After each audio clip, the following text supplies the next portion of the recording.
Welcome, everybody, to another deep look into the paranormal podcast where mystery meets insight. Today is a special day. It marks our season finale for season one, which we'll do, at the end of every season that we do, a recap of what transpired during the entire season, as well as answer any questions if there's anyone in that's come to watch or participate. Starting with, do you remember what our first one was about? Ooh, it was so long ago. Here, let's see. Let's see if this can jog your memory. Okay. Hmm.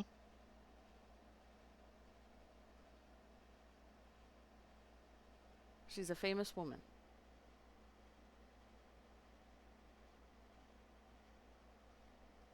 Her No, it family. doesn't. She, Winchester. yes, she married into the Yes, Winchester family. that took me a moment. Yes, it's okay. It's okay.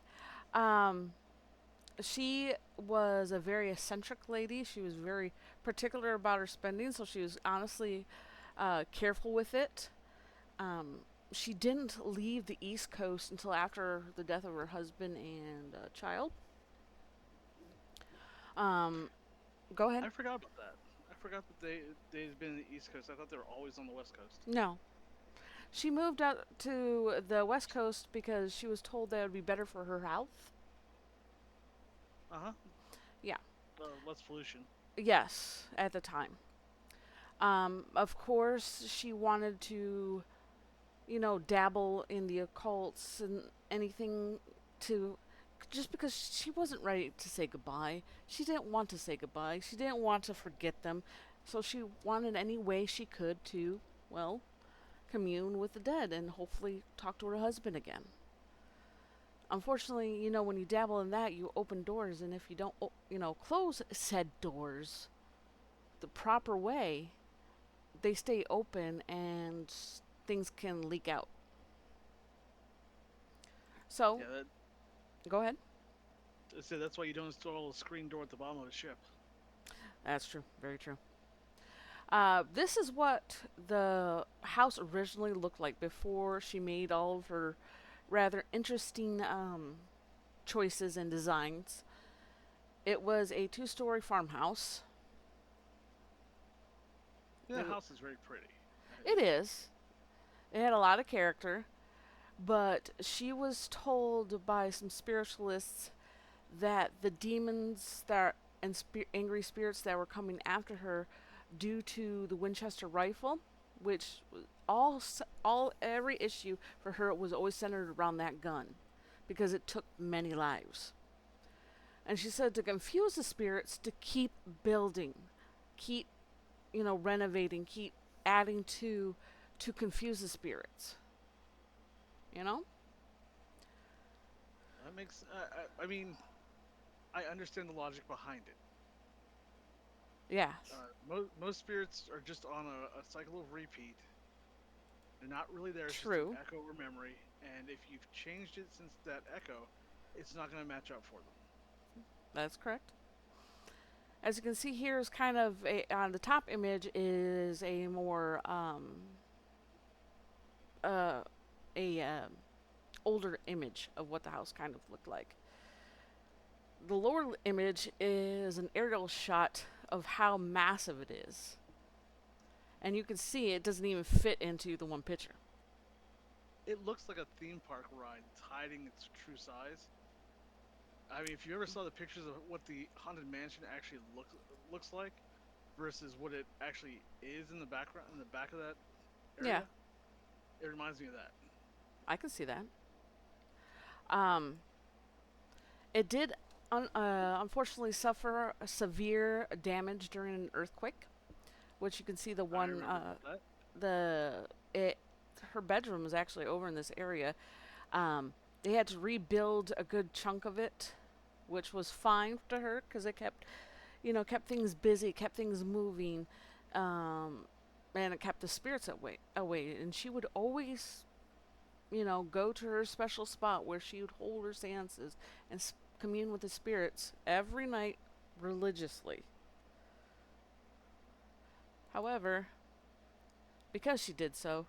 We had this is an actually inside picture of one of the rooms, but is often a man or a full body apparition of a specter is seen pushing a wheelbarrow full of goods, from one or like dirt, debris type of things, from one point to another, just in a like kind of repetitive loop. He's not aware of what's going on around him. He thinks he's just doing his job. He does not know that anyone can see him. And this is just a rendition of what he looks like. Okay. What would you do if you saw an apparition like that? Just you thought it was there. I go about my business. You'd be They like, don't see. nope, I don't see it. Type of No, thing. just one of those like, all right, you do your job. I'm just gonna do mine. Okay, you do your thing over there. Just stay over there. I'll be over here. You leave me alone. That sounds good. Well, he's not the only apparition, full body apparition seen there. Sarah Winchester's also seen there, as well as some other workers that have died on site. I know that when she did finally pass, because the construction on the house was never ever completed, in truth. Because as soon as she died, they dropped everything and left. There are even Yeah, nails still half pounded in. that just seems unsafe. Yeah, well, the current owners and the owners since then have definitely, kind of kept up on, kept the place up, fixed what they could, left what was unfinished, but, sectioned it off so that way no one could get hurt, but still maintained that area as well so that there was no collapse or fear of collapse. Besides the architecture, the history is interesting, Yes. but at the same time, I don't think I'd want to live there. Yeah, she did invite family to stay with her. But I mean, there's like in some places there's like windows and doors in really odd places, like where the floor should be, there's a door or a window. I mean, it is really odd. Like you could sit here and open a window in a wall and look down to the first floor hallway. I mean, it's definitely this looks beautiful. It doesn't look like it has that whimsical look inside, but it does. And people have known to gotten lost in there and had to have someone come find them to get them back out. Is that twisting and turning and disorienting of a place? Yeah, if you want to hear more about the full history and everything, you can go back and watch our first episode. Exactly. Alrighty. Next is St. Albans. Yeah, I would never remember St. Albans. These two used to be two separate buildings until it was connected by one long massive hallway or conjoined. Um, it is owned by SHAH Development, and um, there are a lot of discrepancies on whom the actual current owner is at the moment. Um, a Philadelphia built St. Albans Sanatorium in 1892. It was used to treat patients with mental and nervous disorders. It was also a prep school for boys where the boys were encouraged to bully. Oh yeah, this has got that sicko. Well, I'm not a licensed psychiatrist to properly diagnose the guy's a sicko, but the sicko dean or Yeah, yes. yeah. Um, the grounds themselves span over, looks like 56 acres. And the facility as a sanatorium closed in 1911. Then it was taken over by Dr. J.C. King, who purchased the grounds in 1916 and connected them by that corridor I spoke of. He was a superintendent of a state school and had known history of helping people, so he wanted to do like kind of like a rehabilitation um, place for those with mental disorders, get them to kind of understand cognitively and whatnot of how things worked in life, got them interested in doing outdoor activities, farms, things like that. Wasn't one of their goals is to try and be self-sustaining? Yes. Okay. He offered his mental health treatment regimen was offered in a form of a fresh food and occupations for patients, gardens, orchards, and various forms of outdoor activities. Let's see here. And one thing to remember, what year did this occur? This he started this in 1916, but it was like a prep school before that for boys and an asylum as well. Okay. Yes. Um, they began offering, even though it was a mental institution of sorts or sanatorium, they began offering medical services, which included emergency service up until 1948, which means it turned into a partial hospital, an active hospital for the sick. I know offering food doesn't sound like much in this day and age, But back then, it but made a difference. back then this predates food stamps Yeah. and any sort of social programs that could help someone who was not necessarily the best off, especially people who were like 15, 16, and maybe orphans or kicked out of their house. I mean, Yes. it's a good idea. It's just, oof, Right. what happens eventually. Yeah. It remained in the King family until it was bought out in 1965 by a nameless corporation um, that added more to the building.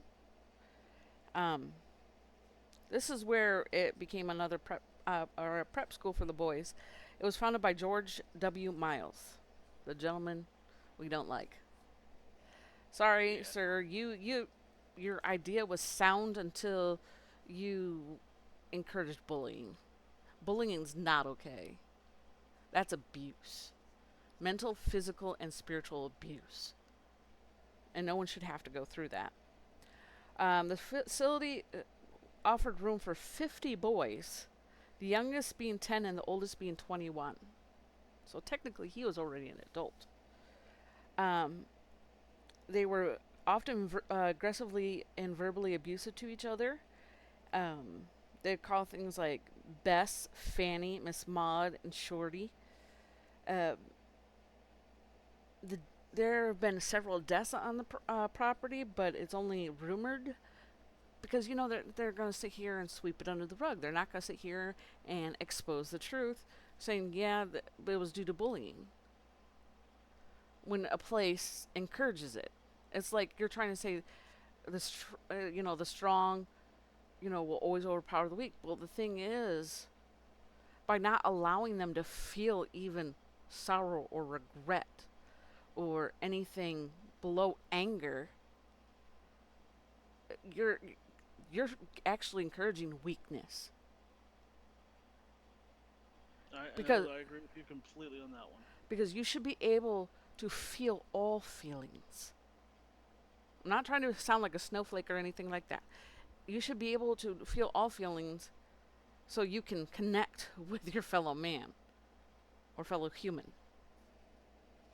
You know? Yeah, I mean we're Gen X.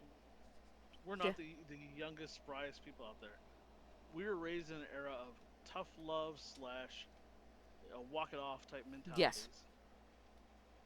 But there's a difference between someone trying to say, "Hey, I know you can't cope with this right now. You just got to keep going." Versus, "No, let me make sure that these people are even worse to you because I want you to be harder." Or And that doesn't work. exactly. Or here's a stick. Go teach them how you feel. and then Yeah. ends up beating a boy for it. No, no, it's not. Um, it was shut down in, like I said, 1911 due to lack of funding. So this predates, before the gentleman who, Dr. King. Um, let's see here. Uh, Rumors surrounding the asylum itself and hospital was far more inhumane than originally believed. Um, let's see here. Do I have another picture of St. Nope? I don't think so. I don't have. There's inhuman living conditions, patients dying from mistreatment, lobotomies and insulin-induced comas, electroshock therapy, ice and cold hydrotherapy were done. And of course, to save face, they're gonna show all the wonderful things that they did and emphasize the highlights than anything. So whenever anyone came around, of course they're going to not do those kind of things when the curtains are open. Um, Yeah. they were also overly crowded. Well, yeah, it's a simple problem. There's more mouths to feed than there's food to go around, Yeah, because the staffed patient ratio was 48 staff members to 6,509 patients. when the only goal is to make money, it's not a goal of comfort or Yeah. niceties. It's And to make matters worse, so you already got that kind of negative behavior from the boys, the mistreatment from the patients. That was icing on the cake that was already formed, supposedly. St. Albans was the site of the 1755 Shawnee massacre of settlers, where they had captured a few, but they had killed a lot of the settlers. Um, like the one was actually threw an infant and bashed its head in. Um, the land, which laid the groundwork for the dark energies to accumulate, to start, because of all the bloodshed. One of the supposed hauntings was Eleanor Draper, who was scalped after being taken hostage for ransom. Eleanor saw her mother killed and her sister in law's baby, who was the one that was brained. But Mary managed to escape, who was another person. So there's different kinds of hauntings going on here. A lot of it is negative. A lot of it does consist with scratching, pulling, pushing, disembodied voices, footsteps, and yeah. This is crying. just a very negative place. Overall, yes, very much so. Um, Honestly, if you're close by, I understand wanting to go there to investigate, but this is not the kind of place I'd want to take a trip to go see. This is Ex- uh, yeah, I don't want to get negative. Like you said, people carry emotions and energy, and if you're going into a place with a bunch of negative energy, it's gonna cling to you as well when you leave and if you're not careful, and it, it's in not worth it. any haunted place you want to go to, you want to get a cleansing done because you never know when you might get an attachment to yourself.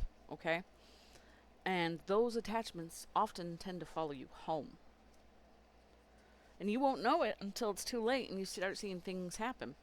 But St. Albans was also the land was also site for violent battles, like the Battle of Cloyd Mountain, which was during the Civil War, where 688 Union soldiers and 538 Confederate soldiers died. So this place is already soaked in blood before these buildings were even built. Um, Yeah, the types of hauntings, apparitions of former patients and staff can be seen floating about, shadowy figures down the hallways, objects being reported to levitate on their own. Um, Of course, disembodied voices. Like I said, the touching, the tugging, pushing, and scratches. Um, it. This is the one that I kind of question. I'll admit, the zombies. Wait, did we go over that the first time? Yeah. I don't remember zombies. Yep. Reports of seeing undead zombies of former people walking around. Um, but what we suggested is more than likely not so much a zombie, but a full body apparition that has a bit of a vengeful kind of attribute to it. Is this one of those places that does the Halloween tours and they do the haunted house thing? There's a possibility. I do not know though. I do know that it is up for like tours and investigations, but the zombies thing I think is just another form of full bodied apparition. I don't think it's an actual true zombie. Okay. Okay. Let's see here. Yeah, it has been turned into a place for paranormal investigators, anywhere from $50 to $70 per person. Um, yes, it is a Halloween attraction as well. Okay, that's what I thought because that's just piling more energy that you don't really want onto it. And Which is stuff that like the entities feed from. Um, the I known. understand Go the ahead. money to do the upkeep on the place needs to come from somewhere. But it's not a Just great that's enough for idea. me. Yeah, Yeah. that's If anything, charge a little bit more for the paranormal investigating, and maybe get donations or do museum tours. You know. put up put up cameras that you can watch stuff live and Yeah. have a Patreon Um, for. the hot spots of St. Albans are the electroshock therapy room, understandably so, the attic, the boiler room. This is also the place that has the bowling alley. Oh, oh, Yeah, see here's an outline. I did have extra pictures where the two buildings in that long hallway. This was added on later. I remember that long hallway. That's just why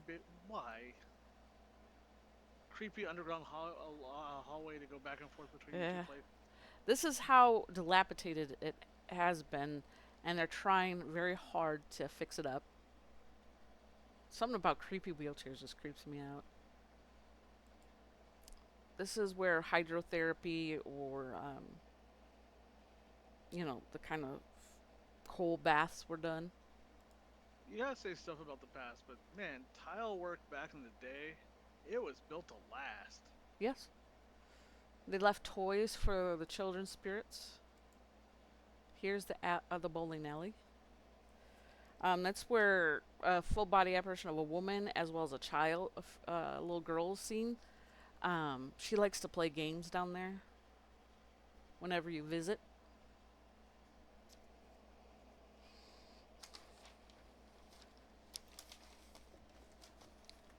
I So mean, there was some good intentions at this place, but yeah, there were some good architects got a hold of intentions, it. but the predecessors, I guess is the right word to say, were not so great.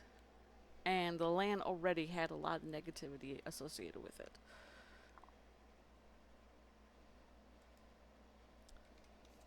Here is a wonderful. Oh, Uh, oh, I know this episode. I am not saying wonderful and with the sense of saying wonderful. Um, so I'll retract that statement. This man is not wonderful. He is no, wonderfully awful. He puts movie monsters to shame. Yes, he is a dirty, nasty freak of a man. He is a true monster. Yeah, And I know when you were doing the research for the review, you found a lot of stuff that I had kind of left out because I thought it was a little too how should I put it, nasty. yeah. And mind you, what I find interesting about this man is everything that he's done. I mean, I'm talking about all the nasty stuff. all of it. It's downright sickening. His family, his wife, his children had no freaking clue that he was doing any of this. No, his kids loved him. He didn't beat them. He didn't molest them at all. He made sure they were well taken care of. Occasionally, he had to borrow money from them and couldn't pay him back, but that's not out of the realms of possibility. I mean, his daughter pleaded with the courts to try and save his life. But he owned up to everything he's done. Yes, he did. And what is Um, his name? this is Albert Fish. That's right. Um, this was the episode we were comparing who I believe the actual real life inspiration for the Pinhead movie character was. Yes. Because many of the things that Pinhead embodied, Fish actually did. Not just that, but a lot of people also associate him with Jigsaw. Mm, I don't see that. You Mostly you because you, Albert you Fish. wait until you see the older pictures. Okay. See, I always associate him with like Pinhead, a lot with Freddy Krueger, Yes. and a lot with actually Slender Man. He is legitimately the original boogeyman. Yeah, that was his moniker. That's what the papers called him, and that's what children called him. I think this picture is not doing him justice. I honestly do not think he had this much color to him, because everything that describes him, he was pasty, pale, Yeah, and barely. I found a colored picture of him just so people could see a little bit more detail. But yeah, he is pale. They also called him He the was, Gray Man. yeah, he was. I was gonna say he was described as gray or ashen in color, Mm-hmm. and that's the people that kids say, "Mommy, Daddy, the gray man did this," Yes. and they say, "Oh And yeah, that's the." yes, and whenever he did his acts of cruelty, of mistreatment, of um, murder, um, cannibalism, or he would punish himself, inflict physical pain to himself, and got off on it. Yeah, he enjoyed the pain of punishment, and especially punishing himself. Um, This is a picture of his pelvis. and those are needles, sewing needles, and I believe the one's actually a nail. Yes, very much so. Um, And they could never remove it. no, this was whenever he was finally put into prison, and they did an X-ray of him to try and figure out what he kept complaining of, and the doctors, the nurses had never seen anything like this before. Um, he he used to have a device that he would call his punishment paddle, which was basically just a bunch of almost fish hooks, and it was one of those like wooden paddles you see at this from the schools that he would just smack his own backside and his back with, and he wouldn't stop until it was raw, bleeding, and uh, kind of deep wounds. Yeah, he drove them in and just left them. And he found sexual pleasure from it. Is there anything else you'd like to talk about him before we move on? Um, like I said, he also enjoyed torturing the families of his victims. Exactly. Um, he may not have been the first person to send letters, but he was definitely a letter writer. Um, and I would suggest if you want to know the contents of this letter, go ahead and go read it. But it is dark, and It's uh, uh, it's a there lot, to punish the family. and he was. This one I will kind of go over with you, but there are many, many letters that are just as bad, if not more horrific. I'm not gonna read everything in detail. What I'm gonna do, like you said, you can go read it for yourself. But basically, this one outlines how he lured a little girl into a room where he awaited with not a stitch on. And when she tried to Hmm. run and go for help to get her mama, he caught her, um, choked her until she was no longer breathing, stripped her down, and then, well, unfortunately dismembered her body, and it took 9 days for him to consume. And how he delighted in it, and then went on to say that he could have sexually, done what he wanted to with her, but just to let you know, she died a virgin. That's one thing I might argue. I don't know if he could have sexually assaulted her. Um, so, I mean, yeah, anyone can, but he was not really attracted to women. His first target was her older brother, but he thought the older brother might be too strong and might overpower him. Her being adolescent means she looked considerably a lot like her older brother, but gender doesn't really start coming in until puberty. Yeah, this man was just So, sick. yeah. I mean, there weren't clues about how bad things were for his family, but there's clues that he needed help. Here's a better picture of what he looked like. And yes, that Yeah. is a direct quote from the man himself. And mind you, he had children of his own, which makes me wonder, did he honestly ever think about that, doing that to his own children? No, they all swore in a vow that he did not do anything to his own kids. Wow. He did nothing. His favorite targets were uh, mentally handicapped people, especially young boys, and just adolescent teenage boys. Mm-mm-mm. That's sick. Here he is I when he's... agree completely. What? I agree completely. Here is an older, where he was older. He was, okay, sorry. He was a suspect in at least 5 murders during his lifetime. He confessed to 3 murders.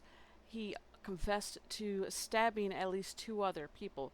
But it is known that more than likely he's done a lot more to a lot more people than anyone's ever thought of. It The just, number of assaults yeah. is probably uncalculable Mm-hmm. because you got to think he confessed that he'd been doing that since he was a preteen. And Exactly. did you want to reveal what the age he finally was before he was put to death? He was 85.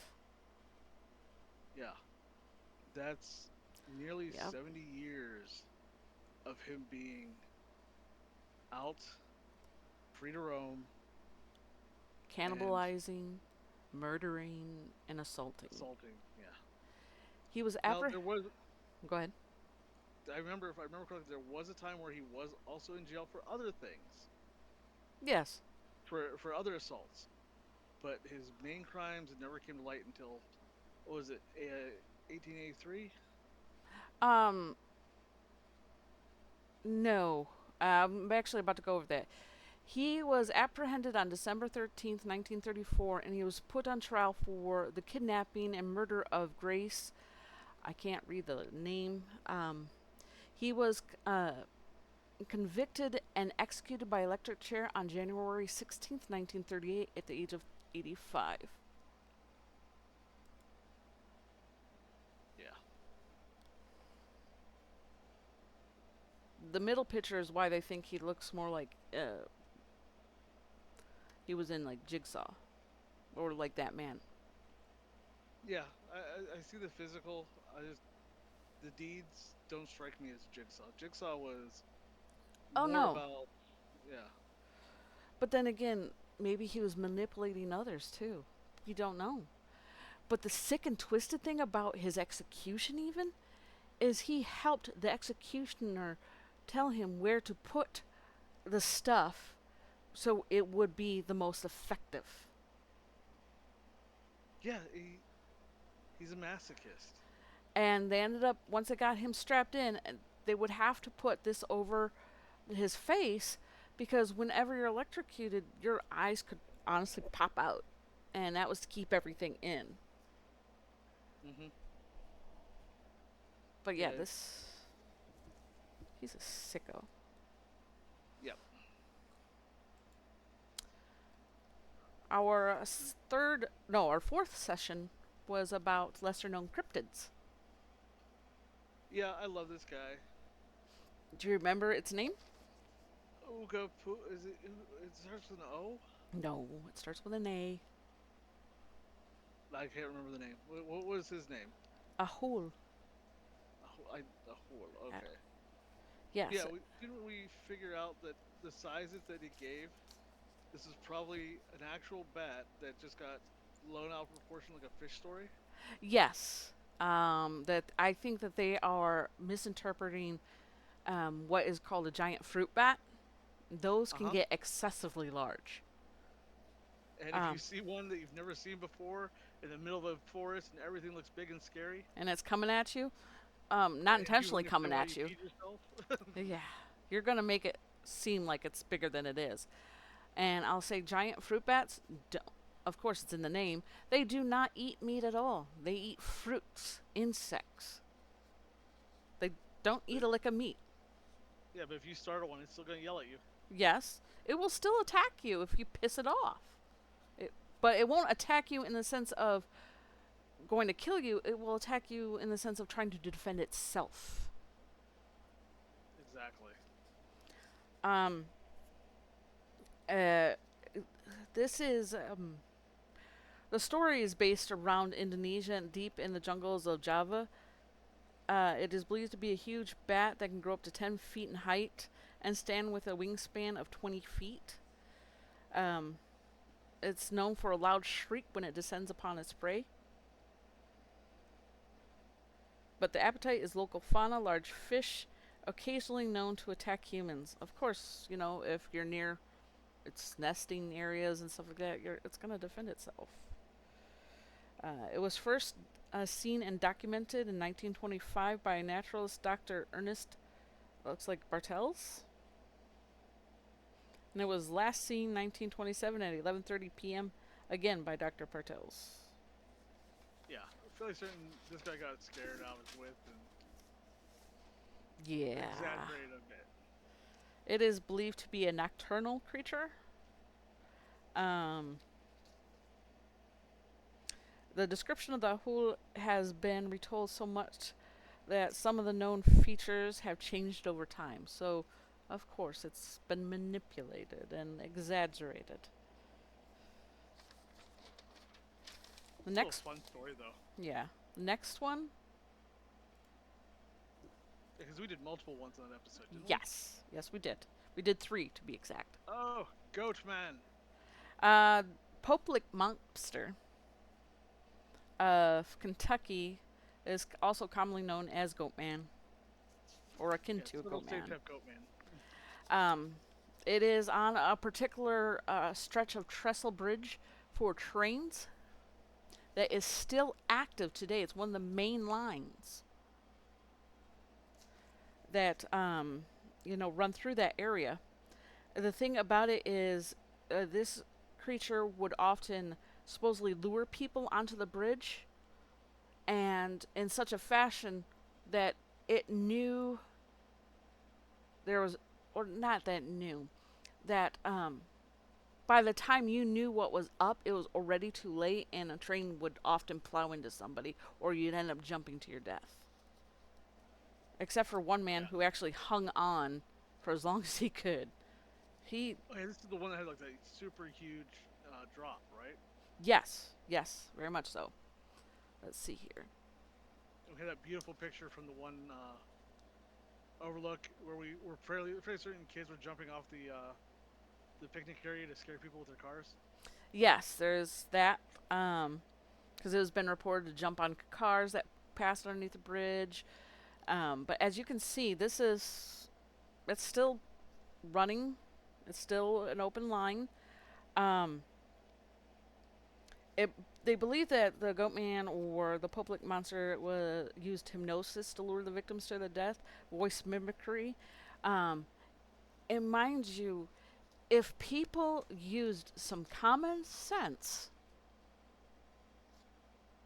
maybe a lot of these deaths could have been prevented because there's a lot of no trespassing signs, um, fencing, and just overall signs in general on both sides of the trestles as well as at the base of the trestles. But people still ignore it, still went and did it because they wanted to catch a glimpse of the public monster. Yeah, I believe most of them were like teens or early 20s. Yes. You know Yes. that age where you're indestructible and you know better than everyone else who's come before you. Yeah, there was a lady and her boyfriend that went there, and of course they ignored it. He's the one who survived. She was struck and flung 80 feet out by a train. She died instantly. Um, Locals believe that it is a reincarnation of a farmer who sacrificed goats in order to offer or in order to receive satanic powers. So there's a lot of dark condonation or condonations, if that's the right word. Connotations. Yes, there we go. To it, but again, as they say, curiosity killed the cat. And several teenagers. Um, and not necessarily did the satisfaction didn't always bring him back. No, I don't think so. No, but I honestly think that there could be something out there with this. Yes, I would like to go see this particular stretch of trestles.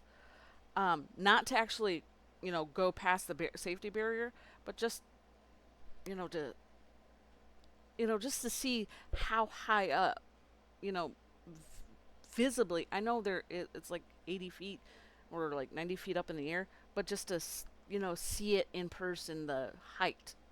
To get the scope of it. Yeah. Not to go investigate the Pope. I'm like, no, that can be left alone. It should be left alone. It could very well be some sick dude doing, you know, trying his best to scare people away from maybe his home or out from away from his, private property. I don't know. Or it could I be have a. a theory. Go ahead.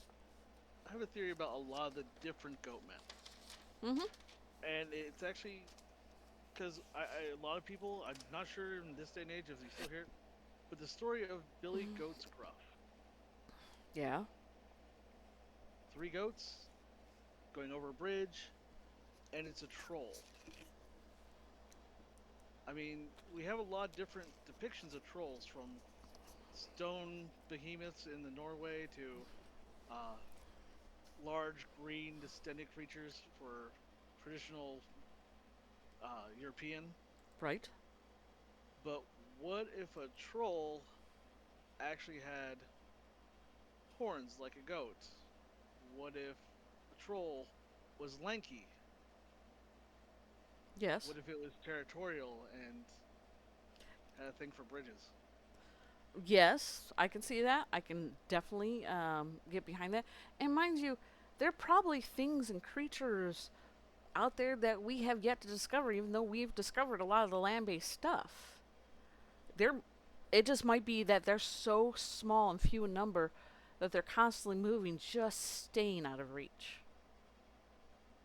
So the possibility that something, some kind of creature that might be there, it could be a vengeful spirit, um, or it could be a lunatic dressing up. Yeah, don't underestimate how crazy people can be.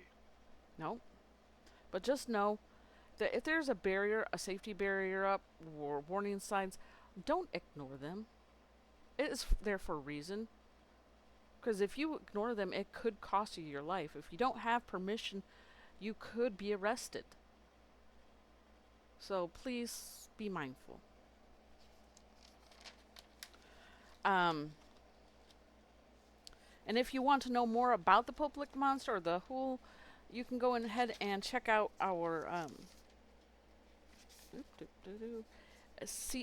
our ep- episode 4. Episode 4 it is. Hmm. And it'll tell you more in depth about the different deaths that happened around here as well. And the Um, movie, right? Wasn't there a movie made yes, about? there was a movie that really upset the local officials Oh as yeah, well. it's not a good press. No. Then there is the Cumberland Beast.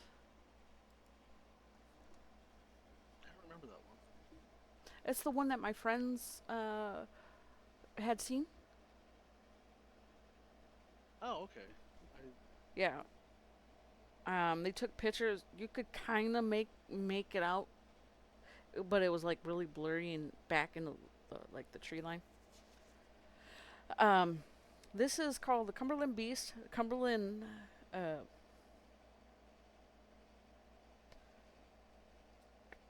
yeah, the Hillbilly Beast and the Cumberland Beast. Its territory is the land between the lakes, which is around the lakes of Cumberland, oh, and span okay. over 50,250-acre reservoir in southern Kentucky. Yeah, there's a lot of critters that supposedly live in the land between lakes, and there's a record of assault by a creature on the books from the police, killing a family of four, I believe. Yes. Mm-hmm. Um, it was first believed to be from a telling about an Englishman, or it was first documented, I should say, from a telling of an Englishman that left home in the 1800s and had a strange, that potentially had a strange disease that made him go mad at nightfall and return to normal by day. Lunacy. Yeah. Yeah. Um, However, the original legend came from the Shawnee tribes of the area of a creature that could shapeshift. They would warn traders that coming to the area, the creature would eventually be called the Lulu Lugaroo. Lugaroo, Yeah. the werewolf. Yes. A lot of it has to do with the werewolf. This Yeah, is that's I where do the remember the original Cumberland one. started. Original history is surrounding werewolfism kind of stemmed from. It was later discovered by the Shawnee that it was the spirit of a shape shifting shaman that eventually killed his tribesmen for that were killed by his tribesmen for abuse of power. That because he had killed a lot of people. The first known account of the sighting was in 1973 by a group of young men who went camping. They were so scared that they took off running in the middle of the night. They didn't care. They didn't look back. It's often reported as sightings of Bigfoot, Mm-hmm. are mistaken for that, which I found something interesting out about, which we will discuss later. But what do you think about this Okay. creature? Do you think a werewolf could potentially exist? Y- yes, I believe that there is the possibility of bipedal, large, hairy creatures, either wolf-like, ape-like, something that lives out there. Mm-hmm. And to give you guys an idea of the scope, the land between the lakes is the largest uh, continuous block of public land in the southeastern United States. You're talking about 110,000 acres. I thought it was 50. They Oh no, must have 100. expanded. It's a total of 170. Oh In wow. Tennessee, it's only 60,000. Oh okay, But okay. in I see what total, you're saying. 170,000 acres. So it expands over a couple of states, not just one. Yeah. Okay. So if you're like, well, why didn't we just catalog everything in there? It's like, no, it's a huge tract of land. And oddly enough, there's a lot of paranormal going on there, but there are more than 270 known cemeteries in the land between the lakes. Yep. And knowing that there's free flowing water, that can also generate some of the activity Hmm. in the area. It Um, also restricts movement for people, so it's not just like an easy walk down the road to and check everything it's out. not just that, but who is honestly going to continuously fund someone to go out there and catalog everything? Exactly. There's not going to be much funding for that. A notable trait for the Cumberland Beast was red eyes, red glowing eyes. That's Though why. they do have limited areas where you can fly a drone. Yep.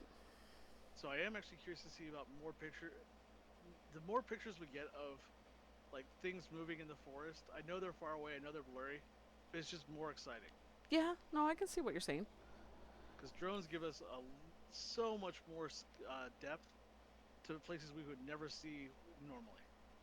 Right. Right. Alrighty. The next one is paranormal, or episode 5 was about paranormal equipment. I know it was one of our Oh, less favorable uh, episodes, but that's okay. I still found it interesting. But then again, I'm a paranormal investigator. yeah, all the gear and tech, the from dowsing rods, which are some of the oldest and simplest, I to actually a have a pair candle, just like that. because just a basic candle has also been used for paranormal investigating. Yep. To Like, something super. Go ahead, no, you go do the ahead. advanced. No, go on. Okay, then something as fancy as a laser grid to make sure you can up any movement on a wall or anything that goes in between. I know this looks like a pin, but it's not. It actually creates a laser grid. Oh, I thought it was one of the other like the flashlight ones. Okay. No, not. But there are such things as, of course, the Ouija board. Some people do like to use that. I don't recommend anyone using that, though. I strongly advise against using that because those can open doorways and portals, especially if you don't use it correctly. It can actually let more darker energies out, inhuman energies, okay, that can attach themselves to you. There is the parabolic microphone, which enhances your hearing. You basically wear a set of headphones, and it helps you hear noises a little bit better. You might be able that are a little bit more harder to hear with a normal ear. You've got your REM pod, which it can be triggered by temperature shifts, touching it, movement near it, but it actually would have to be really, really close in order for that to work. Of course, you got your flashlights, of those flashlights that you were talking about. They do have them in that Mm-hmm. form as well. The flashlights where you can twist, set it up where you can twist it just slightly so that way it's not exactly connecting fully, but still connected. And the spirits can actually go up and either touch it or twist it, and it will either turn on or turn off depending on their response. You've got the Ovilus, which is like a word bank. It will talk or say like phrases or single words that an entity could pull out from the air through like radio waves. Another good one is the Oh, spirit box. one thing I learned about that I wanted to add on, The and Ovilus? I realized that yeah, Hmm? a lot of people think that's the voice of the ghost. It's not. No, no, it's not the voice of the ghost. It's just the No, pre-programmed voice that's in there, but they pull the word from the word bank. It takes yeah, an external force to pull a word from the word bank. right. Just the same way with the ghost box. Yes. It's not the ghost voice. It's just random things that are going through for the airwaves that it's grabbing. Yeah, and it's the with the I'm gonna springboard off that with the spirit box here that I actually have this spirit box. Um, It does radio waves, like you said, and a lot of people, oh, it's just saying it's just stopping at particular times, and no, these things you can put it either going scanning forward or scanning backwards. Though if you go backwards, it's harder to do something like that. And the thing is it pulls words from the radio waves um, to form sentences. I And heard a great analogy for that. what? If you've seen the Transformers movie, the very first one with Bumblebee, Mm-hmm. Bumblebee speaks radio. Yes, that's a That good. that's what they're trying to do. Is just grab various phrases and words to put together what they're trying to say. And mind you, when it's going backwards, how can it sound like it's going forwards if it picks those words out? That's that's the thing that people don't understand is it takes those words and puts it forward so it can be understood. It also can detect temperature changes, but the thing about the spirit box is you're not hearing when you put it on and it starts scanning. You're not hearing like voices or anything. You're hearing like a chopped up static. It's like white noise. It only stops whenever an external force pulls something out and says something. Then you have the EMF reader, which is there's this one and this one. I actually have this one, where it reads electromagnetic field around you. So if there's exposed wiring, refrigerators, some electronics, your cell phone can set it off. But if there is That nothing cooking around, oil you have in the bathroom. yeah, and if you there's nothing around you and it's still going off, there's something there trying to Yeah. draw that on that electric field that's around you. Um, it also people will another way to tell if you want to if you got here's a case of the exposed wiring.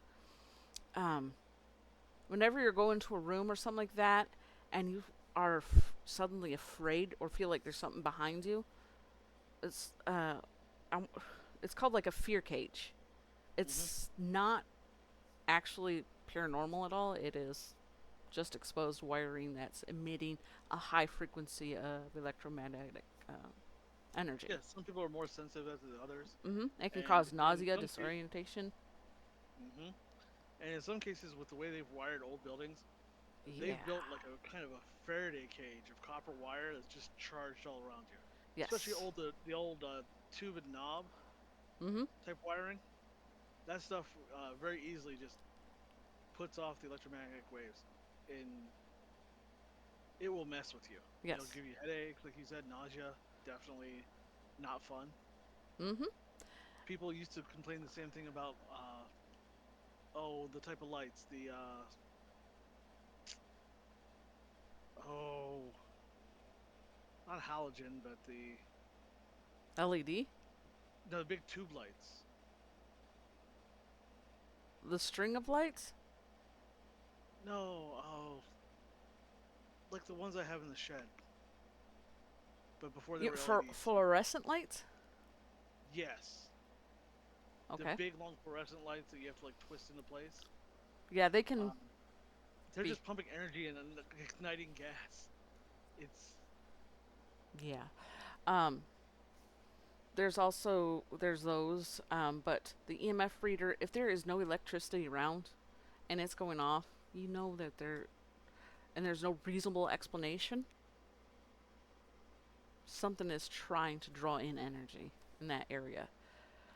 There's also these motion sensors that you can set up. mm-hmm. If anything walks past it, it will trigger it and light up, and it has been And known those to are happen. infrared, correct? I believe so. Of course, the dowsing rods. You can't really make them out in this baggie, but cat balls, a simple cat toy, Yeah, because they can. register a certain amount of movement, and they can be very sensitive. Yes, and I've had it where I went on investigations where I've used cat balls. They are in a position where they cannot roll unless an external force touches it or moves it. Mind you, they're not timered to go off whenever. They go off if something touches it. And I've been across the room and had it go off. And it was on a concrete floor, so Yep. there's no jiggle, bounce, nothing like that. It, as my wonderful husband here and co-host, uh, he was there. He saw it. Um, I mean, there's many, many devices out here. This is just a small sampling of them. There's so many different devices out there. Like this one. This device, all they have to do is, if you're wanting yes or no answers, they can go up and touch it and say yes, that's correct, or no, that's not correct. Or they can switch it to tell you how they feel. And it can be sad, confused, angry, you know. And then, of course, this wonderful device, which um, has come in handy a lot, is called an SLS.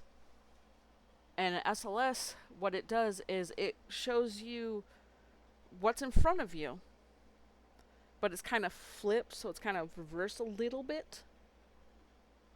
But Hmm. whenever it catches sight of movement, it maps it out like a stick figure. Not just a movement; it wants to map a person's body. Yes. And if you're an X, remember Gen X, a millennial, and possibly even Z. a zillennial or Z, Yep. you've probably been in contact with one of these. You've probably played with it because this is also used by the Xbox Didn't we have that as a Xbox kinetic. Connect? Yeah, we did. Yeah, we should have kept that. We really should have kept that, because if you attach it to your computer and get it rigged up properly, you can use it to um, cause a mapping of any human movement, whether it's crawling on the ceiling, on the side, really tall, really small. Because the Connect was actually discontinued because it was not mapping out just the players playing like Dance Dance Revolution. I'm not even saying that that was part of it, but you get the point. It was Yeah, it wasn't mapping out just the players playing the games. It was mapping out entities that were appearing around them as well, and it was yeah. freaking people out. I love the fact that there's so much good ghost hunting equipment that comes from accidents and people just getting like, I don't like this. Like Mm-hmm. the best, because that's one instance of it. There's another instance of the voice recording device. Yes, Japan made, I think it was Toshiba. I'm not certain. it was like a They Panasonic made or something. Yeah, they made a which is this one. device that will only record when it detects a voice, and I it would was love to get hands my hands free. on one of them so bad. They're so expensive now. Yes, they are. For that Uh, reason. the funny thing is, people in the morgue, because they had to be like taking bits of bodies, they didn't want to have to constantly be turning a device off and on, so they'd use this a lot. Mm-hmm. And they were kind of getting upset about the number of other people using it when there was no one else in the room. Because it would just kick on and start recording, and there'd be voices there when there's no one else in the room. So they stopped making them because they were defective, They were. because they kept picking up Yeah. ghost voices. Yeah. So, um, there's also thermometers, of course, um, and devices that are thermometers that map out heat signatures. So if you see a very cold spot or a very hot spot where there's no one there, there might be something going on. They have the Boo Bear, which is another version of REM pod, but it looks like a teddy bear. And the creepy thing Hmm. about that, though I'd love to get one, is if the entity touches its stomach, it will giggle and say, "That tickles." Or Yeah, if and also something if it. touches its Yeah, go ear, ahead. "Hey, can you say that again?" Or, "Can you Yeah, tell me a the Boo story?" Bears are something. They're It's like a creepy Teddy on their own. Ruxpin. Yeah, it's a But Furby and a Teddy Ruxpin all together. there, like I said, there's so many different variants of even just these tools that are seen right here. Um, but they are expensive, and some of them are inexpensive. I Mm-hmm. do strongly recommend that if you ever get into the paranormal, um, understand what your limits are and don't do it alone. Never do it alone. Very true. Okay? And can I suggest one thing with the parabolic mic? What? Don't point it at your parents' room if you're underage. David. You will not like what you hear. David. I'm stopping at that. That was the only thing I was going to say. Anyways, going on to our sixth episode.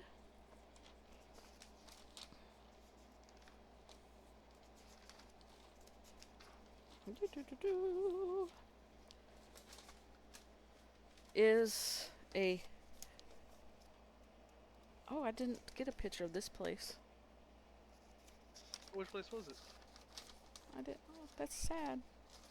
Hold on, I'll get a picture of it. That There's is one my bit of, bads. while you're looking for that, there is one piece of equipment that's come out recently that is supposed to help with ghost hunting by energizing the air around you. Yes. Uh, there's a couple different versions of it, but the most recent one that I've noticed looks like a tennis racket, and it's actually used to swat mosquitoes and other bugs. Oh, So that really? whenever you turn it on, yeah, you turn it on, it's got electric charge throughout all the different wires. If you touch it, you will get zapped. But it's made to be swung around like a fly swatter, but it'll just zap stuff out of the air. Um, Huh. there's pictures of people uh, holding one, not sure if it was on or not, touch it. You see the spark, you see them jump and throw it in the air, and then Yes. you'll also see pictures of people just swinging it around and just bang, bang, bang, bang, bang, and it sounds like a gunfire as they're just killing a whole bunch of mosquitoes all around them at once.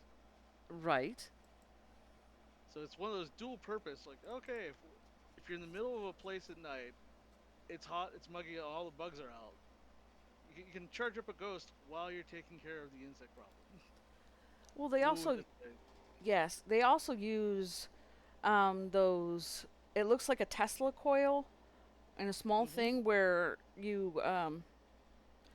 where you can touch it and you can feel it zapping you through the glass, but it's not doesn't hurt. And it they use those. They also have specialized um, electric guns that uh, send like electric pulses out that you could do. I mean, there's a lot of good equipment out there, but like I said, know what your limits are. Don't put yourself in a bind and don't investigate alone. But this is episode 6. What is the name of this place? I know, but I can't remember the name. Waverly Oh, Hills Sanatorium. yeah. Mm-hmm. This place is huge. It is amazing. Yes, it's had a lot of dark, but it's also got a lot of just interesting. This originally started out as a family home, a large estate of a house. It was owned by Major Thomas Hayes in 1883, and because he wanted his daughters close and to still be able to school, he eventually made a school for them, and it was a teacher who called it Waverly Hill School, and he Mm-hmm. liked how it rolled off the tongue, so it became Waverly Hills. Um, Major Hayes eventually sold the estate to a board of tuberculosis hospital, which opened in 1910 and closed in 1961. It was open for 51 years. And at first, it started out as like I said, the family home. Imagine a large, fancy farmhouse that had maybe 2 to 3 stories. That's how big this house was. And of course, tuberculosis was such a devastating uh, illness that affected Mm-hmm. so It many was. and spread like wildfire. Yeah. They're they're going to need more room. So, of course, they had to build on and continue building until it became this giant structure. Yeah, tuberculosis, I believe, was a bacterial infection, which is Mm-hmm. why it was so bad. Because even if you caught it, your body does not build up any immunities to it. So Nope. you can very susceptible to it again and again. Yep. And It liked I mean, boggish, swampy areas and wetlands, mm-hmm. which would breed, which would cause such bacteria to breed very well. Kind of like necrotizing fasciitis. It just, which is flesh-eating bacteria, for those who don't know. Um, Also the Black Plague. mm-hmm. Yeah. Um, And Go ahead. likewise, the same things that you would help to try and recover from the Black Plague were the same things you could help to try and recover from tuberculosis. A lot of fresh air, Sunlight. sunlight, Mm-hmm. because sunlight kills bacteria. A lot of people don't realize it, but sunlight will kill bacteria. Um, Fresh water, clean water was a huge thing because you got to remember back in the day, cities did not have clean water. They had a they had a lot of sewage going into all the nearby water and into the ground, and they were most of the time pulling that water from a well. Yep. Which was contaminated. So if you were to go off out in the middle of the mountains, where the water is fresh from streams or from aquifers, and you have that fresh air, you have that sunlight, even the colder air is better for you, Mm-hmm. and you had your best shot to recover. Right.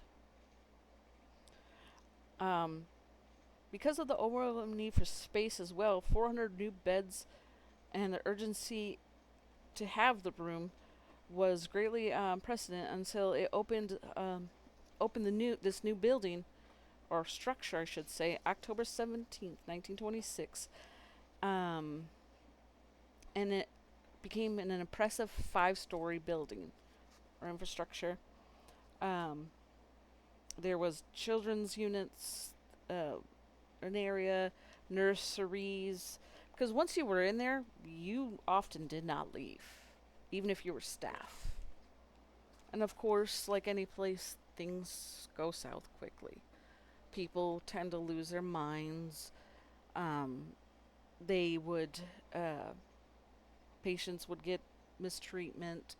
Staff would be abused by other staff or patients. Even one nurse ended up taking her own life because she found out she was pregnant. But then it was believed and rumored that maybe she didn't and was actually murdered. Yeah, the past is literally the worst. Yeah. Um, Oh, that's odd. what? We're talking this entire time I haven't had an urge to cough. We're talking about tuberculosis. I finally have an urge to cough. That's just By October 17th, 1926, after the introduction of streptomycin in 1943, the number of TB cases began to lower.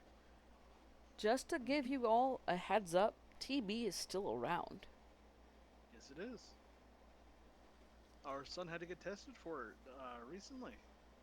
Yeah, came back He negative. works. Yeah, he works in a place where he has to take care of uh Children. yeah, children, and that was part of the requirements was TB testing. Mm-hmm. My mother worked at Shriners Hospitals.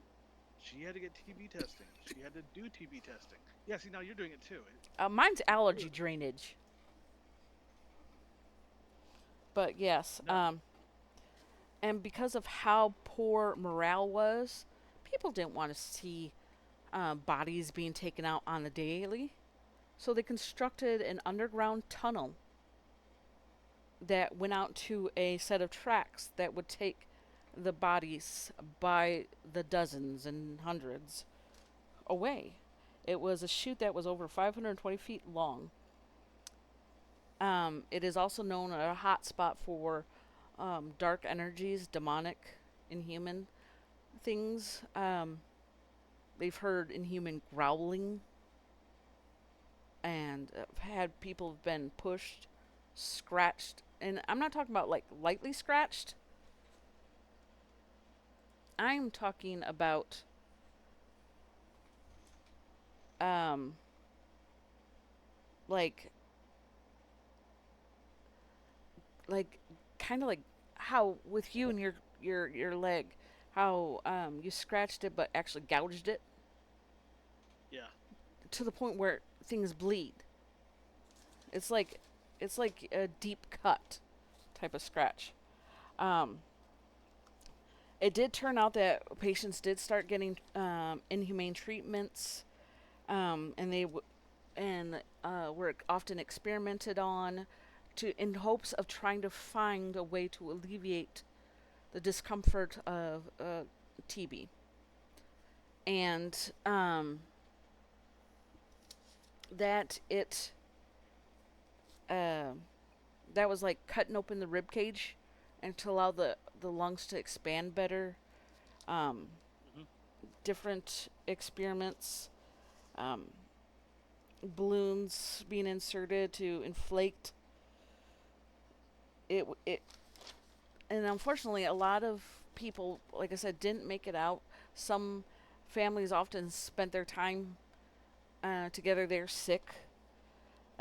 One tragedy that happened was in the children's section was I think his name was Timothy Gaucher, and he was in the children's wing where they were outside playing. It had a perimeter wall so that way no one would fall off. However, he was chasing his ball and tripped and actually fell over the barrier and plummeted to his death. Yeah. Um, after the place was shut down, it was eventually purchased by a gentleman, um, Simpson developer, or yeah, Simpson developer J. Clifford Todd for 3,500 or 3,500,000 or 5,000, sorry. And he wanted to basically turn it into maybe a minimum security prison. I'm like, okay, what's with putting negative energy on top of negative energy on top of negative energy? What are you Um, gonna get? Privatizing prisons are a lot of money. They It's a are. building a lot of yeah, no, you can make a lot of money in prisons. Yes, but at the same time, you would have to go in there, refurbish everything, and sanitize everything. And it wasn't, that would cost way too much money. Not just that, but the locals vetoed it. They were like, no. Yeah. Because even though it would have been a prison, the possibility of people escaping, they were afraid for their lives. Hmm. Um, then decided to try to do it where maybe apartments. Again, no. I understand the reasoning. I mean there is, a, got great bones, but the inside would need to be seriously gutted top to bottom I mean, and if then it redone. happened right after, if it happened like just a year or two after it closed, before it got to this state of disrepair, I could understand it. Yeah, I can see what you're saying there. Because Um, apparently the land around is beautiful as all get out. yes, yes, it is. In March of 1996, Robert L. Bursecki uh, bought Waverly and the surrounding grounds underneath, and he was under the guise of the Christ Redeemer Foundation, and he was going to turn it into have the world's largest Jesus statue built on top, along with it being converted into a chapel, theater, and gift shop. However, his beautiful and thoughtful idea, as great intention, well, good intention as it was, fell very very short. He was only ever able to raise 3,000 to for the said project. Um, In regards to Waverly Hills now, they use it as a museum tour. They use it for paranormal investigating. You can do it in groups, overnights. It is a bit on the pricey side, just to warn you all. But in regards to the tragedies that happened there, it is believed that there have been nearly 63,000 deaths based on records found, but real estimates range from 6,000 to 123,000 perished souls over the years.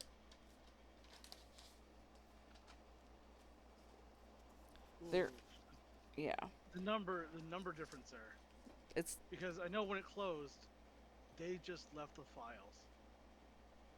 well, they took some things, but it and due to weather, rain and whatnot getting in, some of the stuff was just destroyed.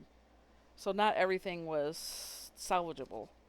The types of haunts found there are intelligent haunts, so you can get, some intelligence there. There is a residual, which means they're in that loop of daily life activities or routines, unaware that you're there. Demonic, Hmm. which is inhuman, especially near the body chute. Children spirits, which you can hear giggling or running or playing. And of course, shadow people.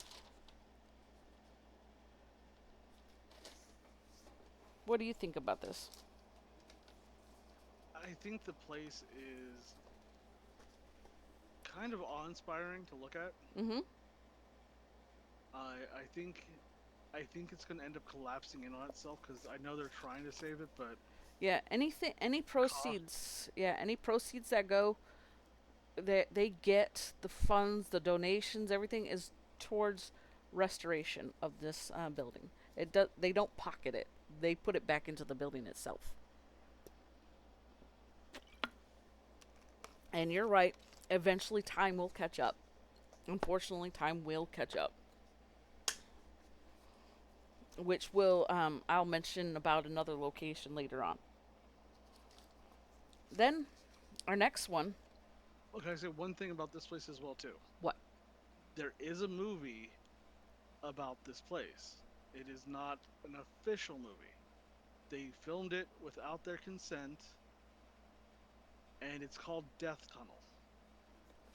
It's all about that shoot, the body shoot, Okay. and it does exist. They take a lot of liberties with what actually happened there versus the way the place really is. Mm-hmm. But the fact that the movie does exist, I want to share that because we talk a lot about Yes. movie stuff here as well too. Um, just in regards to that, to springboard off that shoot, at the end of the shoot, the tunnel was eventually collapsed for safety reasons. So it was cut off Hmm. so that no one could get in and out freely. Funny enough, Um, they filmed before that happened. If you want to see what it looks like, the footage does exist. yeah, you can look it up yourself, or you can definitely go to our episode 6 and take a look at it. Now, can you tell me this place's name? This one's really close to us, too.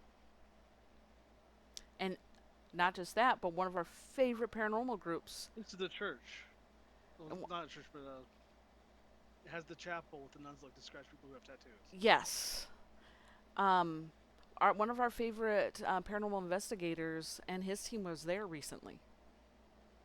I mean, like within the past few days, type of maybe in the past week or so. Elton was there. Oh, I did not know that. Yes, him and his wife and their group were there. They stayed 2 nights inside.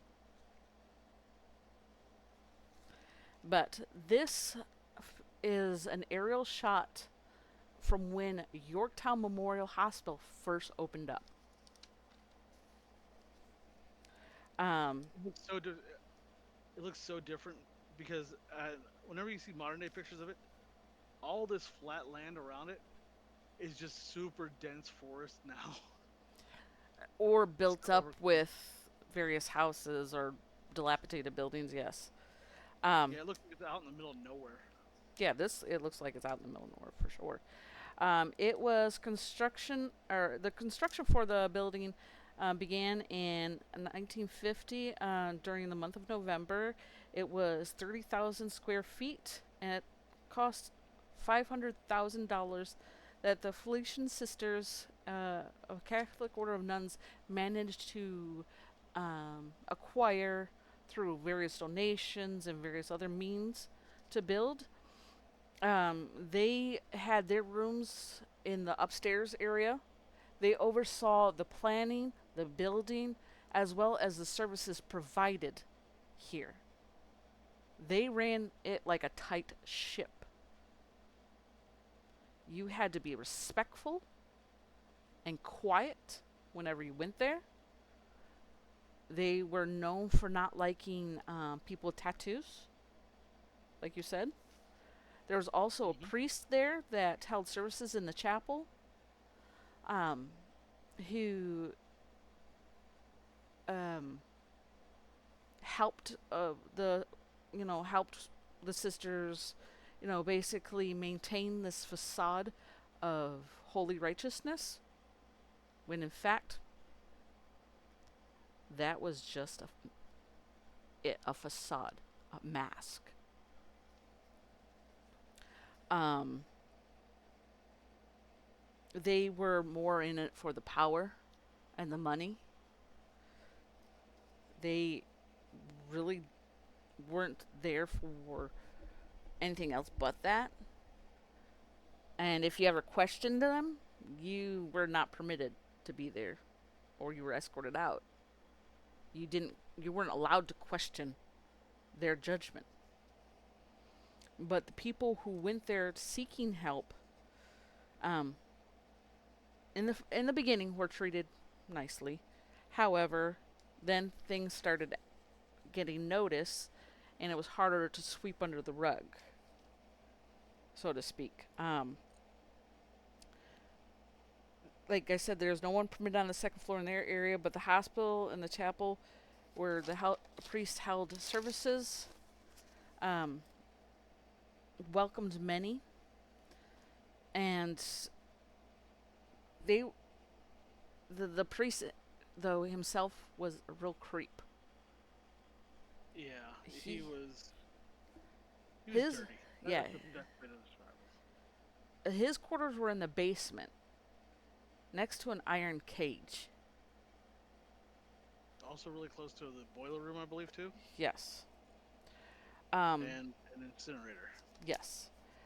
The priest would often do really unspeakable things to drugged up patients. He would have relations with the not nurses, but the nuns themselves, and then force them to abort, self-abort, and put the remains into the incinerators. A lot of people would go in. Not a lot of people came out. Yeah, he was a POS of magnum caliber. Yes. Um, and the thing is, no one would stop him because the nuns would help him cover it up. They wouldn't talk about it. They Mm-mm. wouldn't bring it up. They were, Nope. uh, It's really sad to see. And then Dr. Leon Nowarski, one of the doctors that worked there, worked well into his 90s. Even with shaky hands, was still performing I was gonna surgeries. say he was Doctor Shaky Hands, wasn't he? Yes. And he, more often than not, would make horrific accidents, causing people to bleed out on surgery tables. Whenever he delivered babies or helped deliver babies, the babies were often didn't live long after, or the mothers would unfortunately pass. But he took a shining to a particular little girl that was often brought there, as because the parents couldn't uh, get a babysitter. So he took a shining. It was either a doctor's daughter or it was a nurse's daughter. Oh, excuse me. And he would fancy her, buy her things, toys, all sorts of stuff. And I'm trying to see, where did I have her name. She liked the book called Pokey Little Puppy, which was cute. Let's see here. Stacy. Stacy was her name. And this guy just gave off that kind of creep vibe, just like the priest did whenever he did his stuff. And but no one would see him. They just thought he was taking a shining to her. She eventually did pass away in the hospital due to unknown circumstances. More than likely, she was sick herself. But because people they were catching on to what Dr. Nowarski was doing, but couldn't point out or couldn't get a good enough insight into the priest's dealings, that families were enraged with the doctor. One person even dug up his grave and defecated on it to show how out of spite and anger. Um, Let's say one thing though. I know he's been gone for a while, but this aspect of everything is allegedly. yes, alleged. Yeah, there's no proof was brought up to it. Nothing was actually found in a court of law. It's But it's all allegedly but at this. it is well documented by a number of people, so there has to be some grain of truth to it being reported, you know, over and over like it is. It has been actually documented that demonic activity is done there, Mm-hmm. or that has. There's been sacrificed animal remains found multiple times. Especially in the basement near that Mm-hmm. boiler room. Yep. There was reportedly 2,000 deaths, 500 alone in 1 year at that place. But there's probably more than that.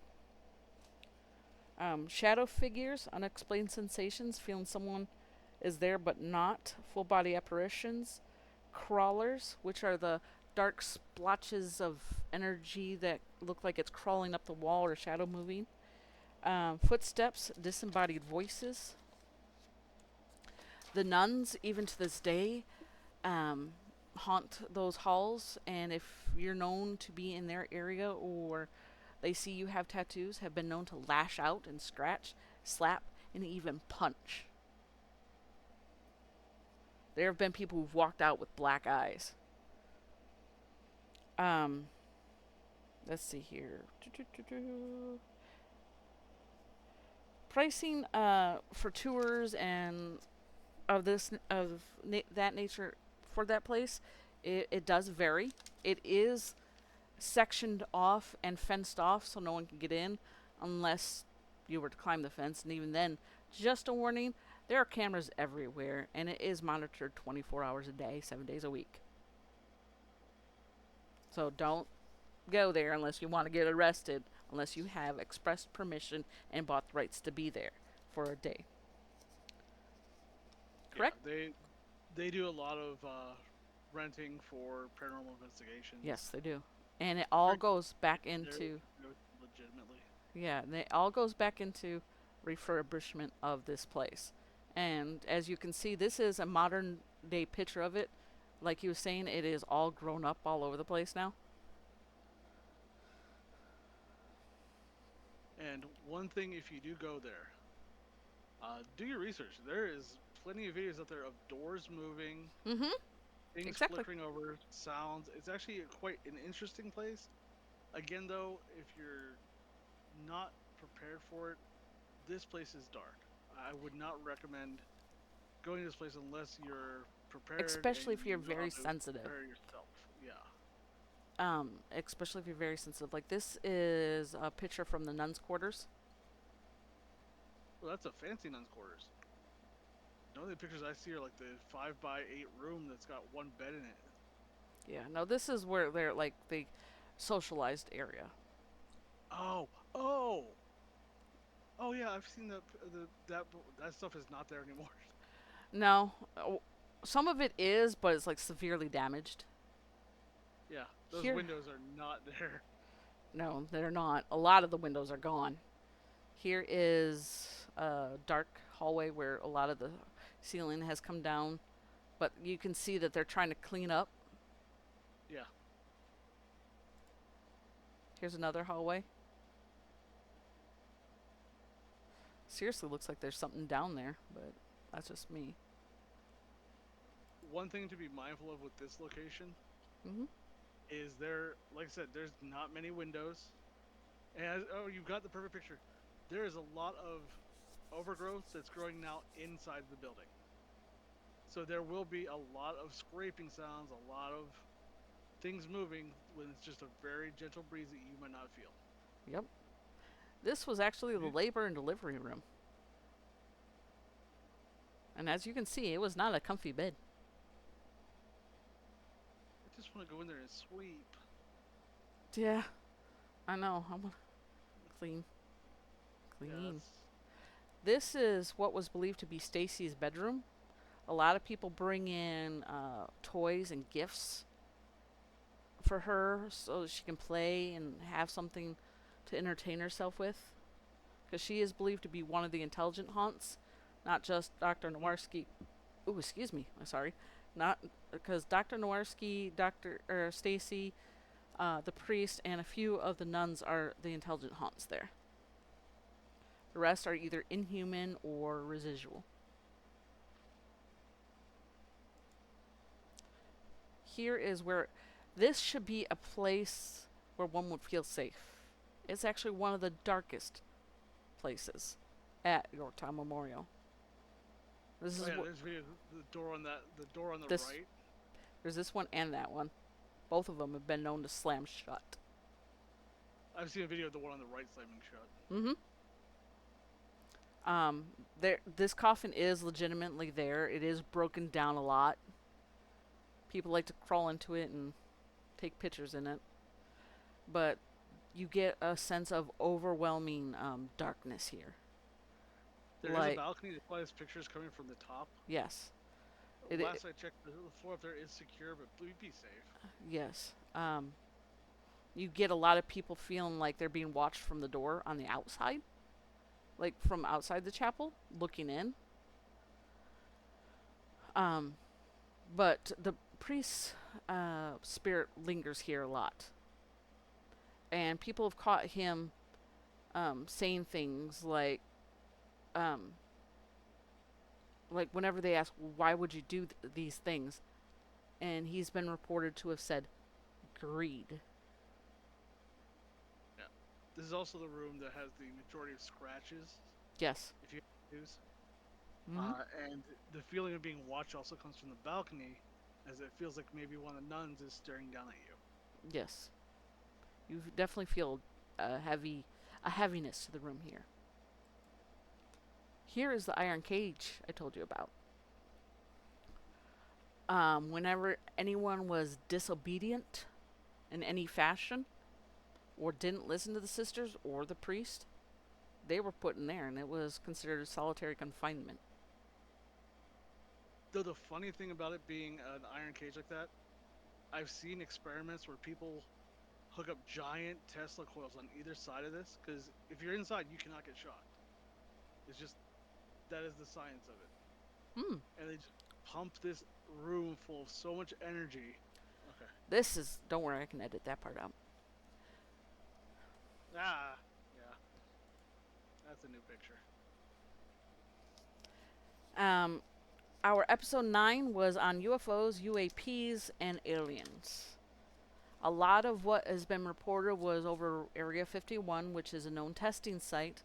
And of course, they're going to not want you there because they're going to test things out. Do you want to be there when a blast goes off? No. Nope. But because people have seen weird things flying about, they associate that it is an extraterrestrial. Because when you see it up in the air, you can probably see it for miles.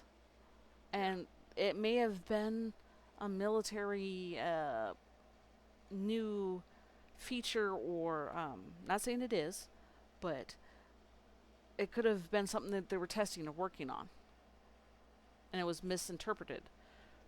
But there are known cases of unexplained or unidentified flying objects like um, lights and stuff, but Hmm. has been proven to be weather balloons or the light glinting off of the weather balloon. Or headlights refracting in a strange way because of the heat in the area. Yes. So they are amazing to watch. In Texas, there's a place where you can go. It's called the not the Minerva, but there's a place you can go where you can go see lights that just travel across railways that look like they have no normal explanation, but they actually were able to track the geometry of it. It's headlights, but it looks like just lights floating across the rails. That's neat. Yeah, we know Um, someone who's gone there and seen it in person. oh, that's cool. Who's that? Ender, Oh, wow. That's he said cool. it's not, in person. It's less exciting than actually just hearing about it. I, a lot of things turn out to be that way, honestly. Um, you could definitely check more out about the aliens and our findings if you want to check out episode 9 of our podcast. It is featured on YouTube. All of our podcasts are on YouTube. Um, and this is where this one will go as well.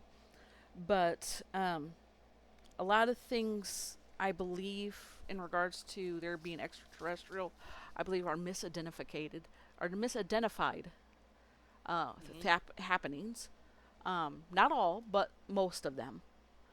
There are like clouds. There are certain types of clouds that have a very odd shape to them. They're the ones that like the big, like nearly perfect circles. Yes, those form because of the way the wind pushes up the mountain into a more turbulent area or stationary area, and they sit there and form like a cap that looks like a flying saucer, but it's not. It's just a cloud. And the reason why it seems to suddenly take off is because the rotating winds that are on the opposite side, pull it and stretch it. So it appears bigger or seems to travel real quickly, giving the illusion of a flying saucer. Hmm. Um, I'm not saying that everything can be, you know, explained because not everything can be explained, especially with spaceships and because there have been plenty of things where things have crashed to Earth that are not man-made, but yet came from space. Yeah. An update on this. Mhm. I believe the James Webb Telescope, the one that's in space, Mhm. may have taken a picture of an object moving under its own power. Ooh, Yeah. that's that's actually Uh, pretty neat. It, it does not look like a spherical planet. It does not look like an asteroid. It kind of looks like the cigar ships. Oh, okay. We do plan on doing further, more in-depth dive again on aliens at some point. I would like to do one of like places where there's places where cryptids and aliens kind of overlap, S- where you get a lot of stories of both in the same small vicinity. Are you Uh, talking about Skinwalker Ranch by chance? that's one of the places, We are but one actually of the going to be discussing that in either season 2 or season 3, not sure yet.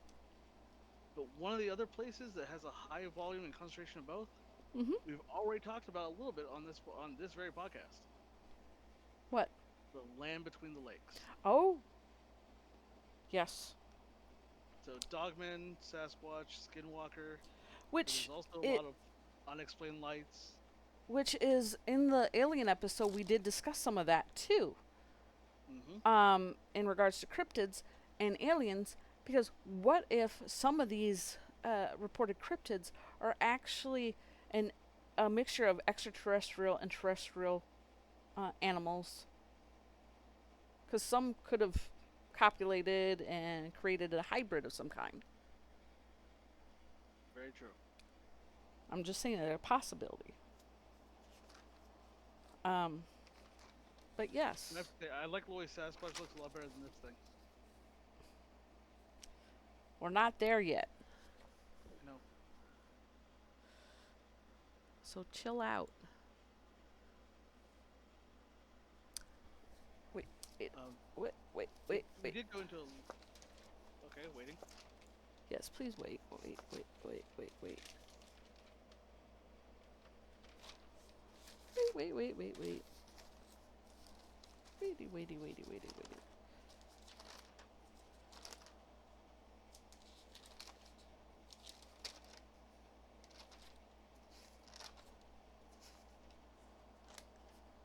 Oh, I can see what happened. I can see what happened now. Yes. So the pictures were originally right. Okay, so we did aliens before. We did Bigfoot before aliens. Yeah, it was one of the ones that you did. That's what I was gonna say. That's why I remembered that one. Yeah, Because I was making the case that I was wrong. Bigfoot. You were right. I'm admitting it. I'm woman enough Okay, to admit it. which is why I love you dearly. But no, Sasquatch, also known as skunk ape, also known as Yeti, also known as a lot of different big hairy dudes in the forest. Uh, My thing is, you notice, and I would love it for you all out there to go and take a look, okay? I want you all to go out there and take a look. Look up Bigfoot, okay? Look it up and look at the different images, okay? If you notice, a lot of the images of Bigfoot out in the trees, out in the thing, all have this similar pose. Not all of them, but a lot of them do. hmm With the way the arms are out. The big shoulders, the No, I mean exactly how this is positioned. yeah. This is a big some driftwood and rock that right there that's cutting off that leg, but um, it is positioned just like that, and I'm like, why is every? To me, that makes me feel that a lot of the other photos are photoshopped and just altered slightly to look different. Well, like we noticed with this one, 'cause this one Mhm. comes from the very famous video. Mhm. Um, a lot of people have tried to discredit. People have tried to claim that they were part of the hoax, but it was proven that they were not part of that hoax.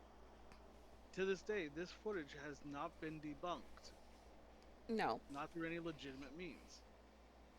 But the big driving factor behind all this is just the sheer vastness of unexplored land in the states.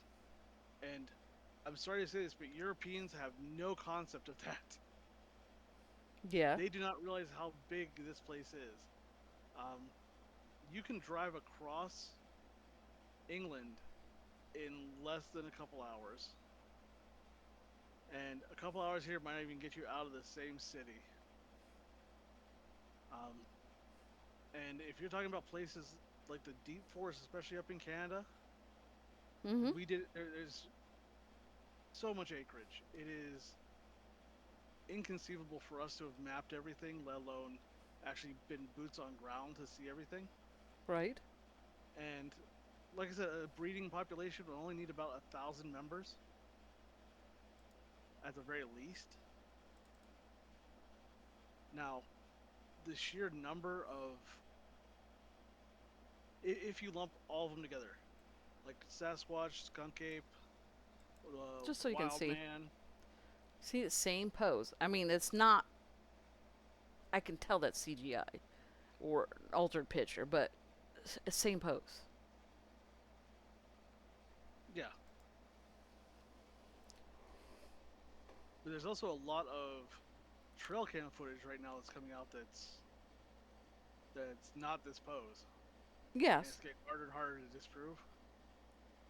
No, I can understand that. I'm just saying there's a number of photos of things or pictures that are assumed to be Bigfoot that have the same pose. And I'm like, I don't. It's hard.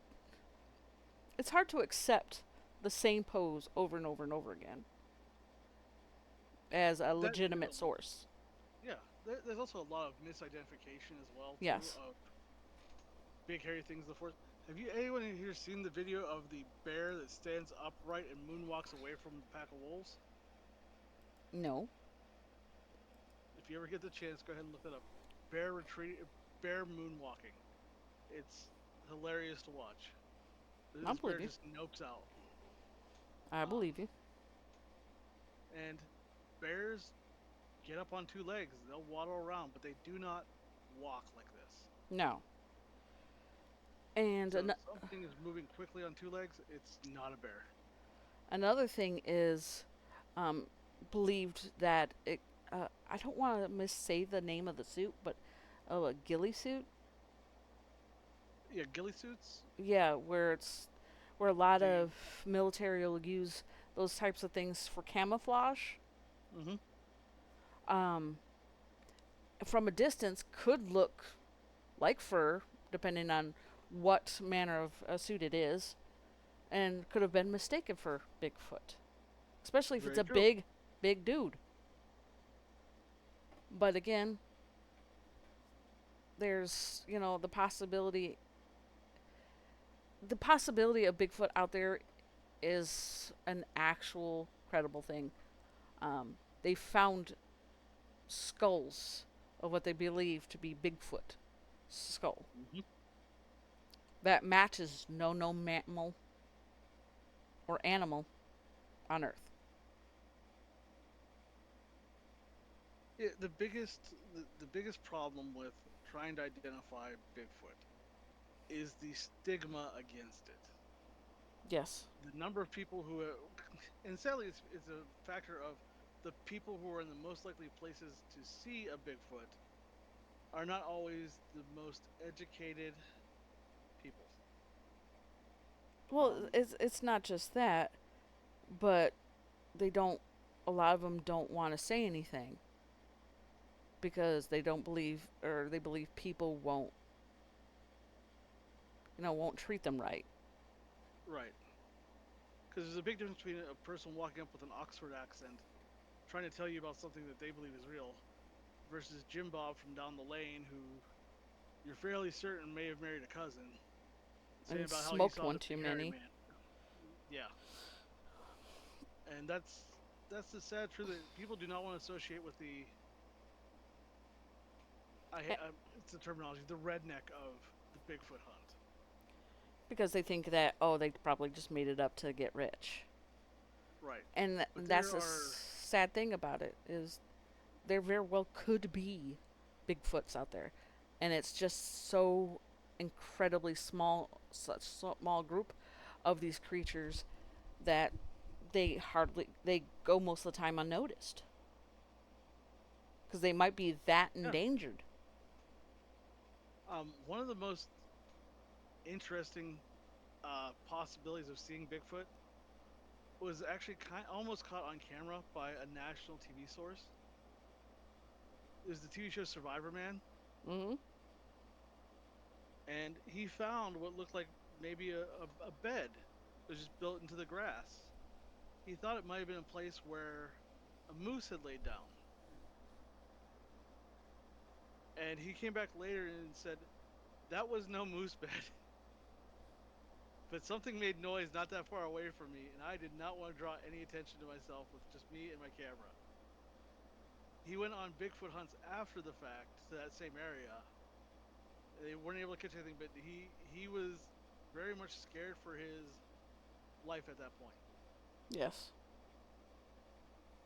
And then again, like we as people, what I find interesting is we as people, way back in the day, like when we were Neanderthals and very ape like ourselves, we evolved into what we are today.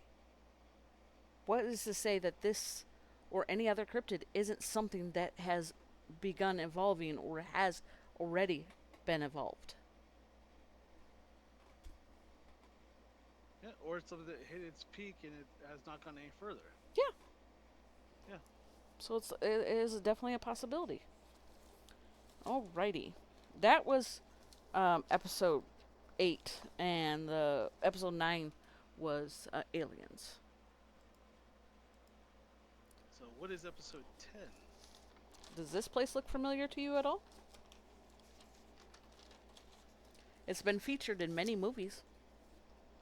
Yeah, this is definitely one of the ones I'd like to go to. This is Canada. Yes. Oh, I know they've got a great cafe across the side, but I can't remember the name of the place. But the lady in it was the lady who helped found the beginning of Girl Scouts. That is correct. This is Casa Loma. It was featured in movies and films such as X-Men, Scott Pilgrim vs. the World, Warehouse 13, and Titans, just to name a few. Now, when you say about places picking up energy, this place I do not get bad energy from. All the hauntings are more of just people trying to maintain or trying to A lot of just yeah, preserve. yeah. They're this place is very well kept. Um, it is very well maintained, as well. Um, it's more of a historical museum piece that's used in movies. It gives off guided tours. It isn't heavily haunted per se, but does have hauntings of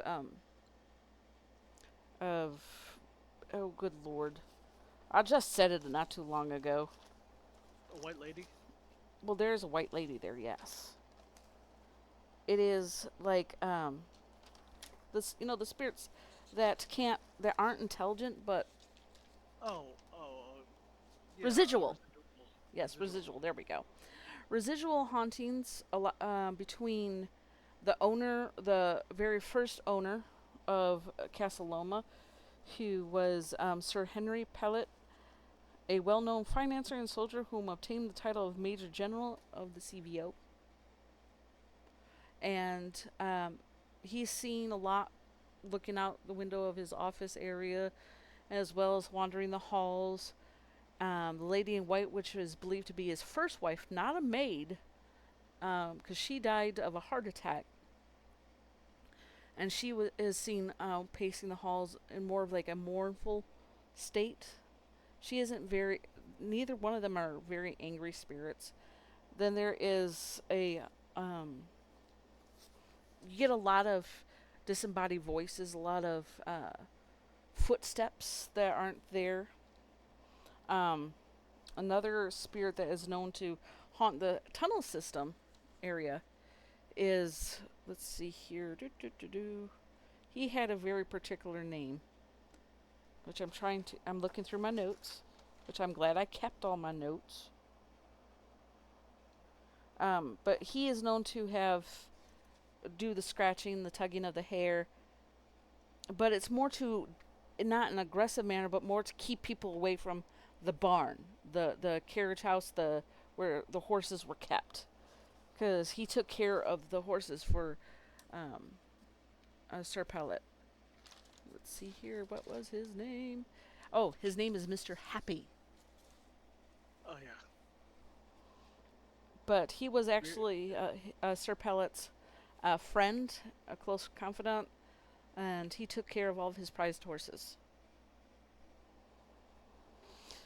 Um, Sir Pellet, though, what after he married his second wife, was driven from the home by an individual that um, basically um, caused the first uprising on monopolies. A monopoly is where you have a collection of utilities, the businesses, all around the centered around the same thing, and you're basically monopolizing that kind of market. So Yeah, it's, because he did do a lot of building of infrastructure of I believe, the energy grid, yes, and and he put a lot of money into it. And then mm-hmm, this person came along and kind of just said, "No, this should just belong to everyone. All that money you put into it, you should just give it away for free." yeah. Well, he thought that his name was Adam Beck, that gentleman that I'm talking about now. He thought it led to populist revolt against Sir Pallet because Sir Pallet just wanted to keep the electricity, in a generalized area, where Adam Beck thought it should be stretched out to make it accessible to everybody. not just in one area. And how he went about doing it was kind of bullshit, though. Excuse my language, but it was. He basically made it so where the city or the local officials drove up property taxes. It went from his $600 a year to 12,000 a year. Yeah. No one could afford that kind of a jump. And so he fled the home, went to his farmland, and lived there until his passing. And it was then turned into a luxury hotel during the Prohibition, Mm-hmm. and it was also used by, of course, the mobs and stuff like that. But it was seized for unpaid taxes that was and left vacant for years. Then the Kiwanis Club of West Toronto later took it on as and turned it into a club. And then during World War II, the stables were used and concealed as a place for research and production of sonar devices. And then a Liberty Entertainment Group bought, basically leased the entire property and grounds in 2014, and have held on to it ever since, and have turned And it been into making what a it is lot of money. today. Yep. Plus, filming in Yep, Canada is a lot cheaper than filming in the States. it There's a is. lot of tax write-offs, and the government there gives you a lot of benefits for it. Yes. So it's beautiful. It's a place that you definitely could see it like in Europe or just a beautiful estate. And this is one of those places I'd love to just go see. Yeah, I would love to go see it. The same friends that had acknowledged the Cumberland Beast also went there. Oh, nice. Yep, they took a tour of that. Next place we're going to is Bobby Mackey's. Bobby Mackey's is our episode 11 episode, which is known for Bobby Mackey's Music World and venue. It is a honky tonk bar with a very dark past. Not the building itself, nor is Bobby Mackey the bad person in this. Okay, it used to be a slaughterhouse back in the 1800s, late 1800s. And of course, with slaughterhouses, you have to have a way for the blood, the viscera, and whatnot to drain out, and it had a well. Well, after the slaughterhouse went under, um, it was used by occultists and rumored satanic rituals, Mm-hmm. and which they would make sacrifices and throw it into the well where blood was drained because they felt that that was a great conduit and opened a portal to hell. Um, it was also the site of many murders um, in and around the area, just to say. Um, but yeah, in 1978, it was Bobby Mackey's did that, or let's see here. It was owned by a Latin mob too.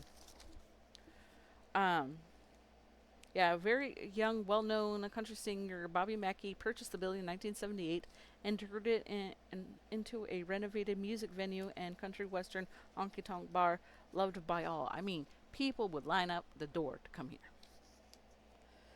Um, it is.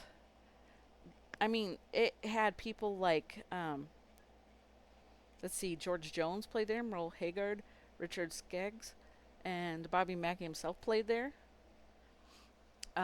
It did get a reputation for having odd things happen, unexplained things, and a gentleman was exorcism was performed there after a man or gentleman became possessed by what they thought was a devil or demon.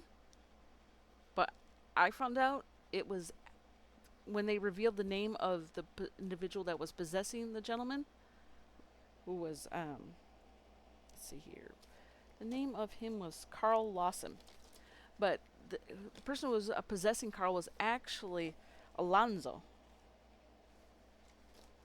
which I can go over that in just a moment with you.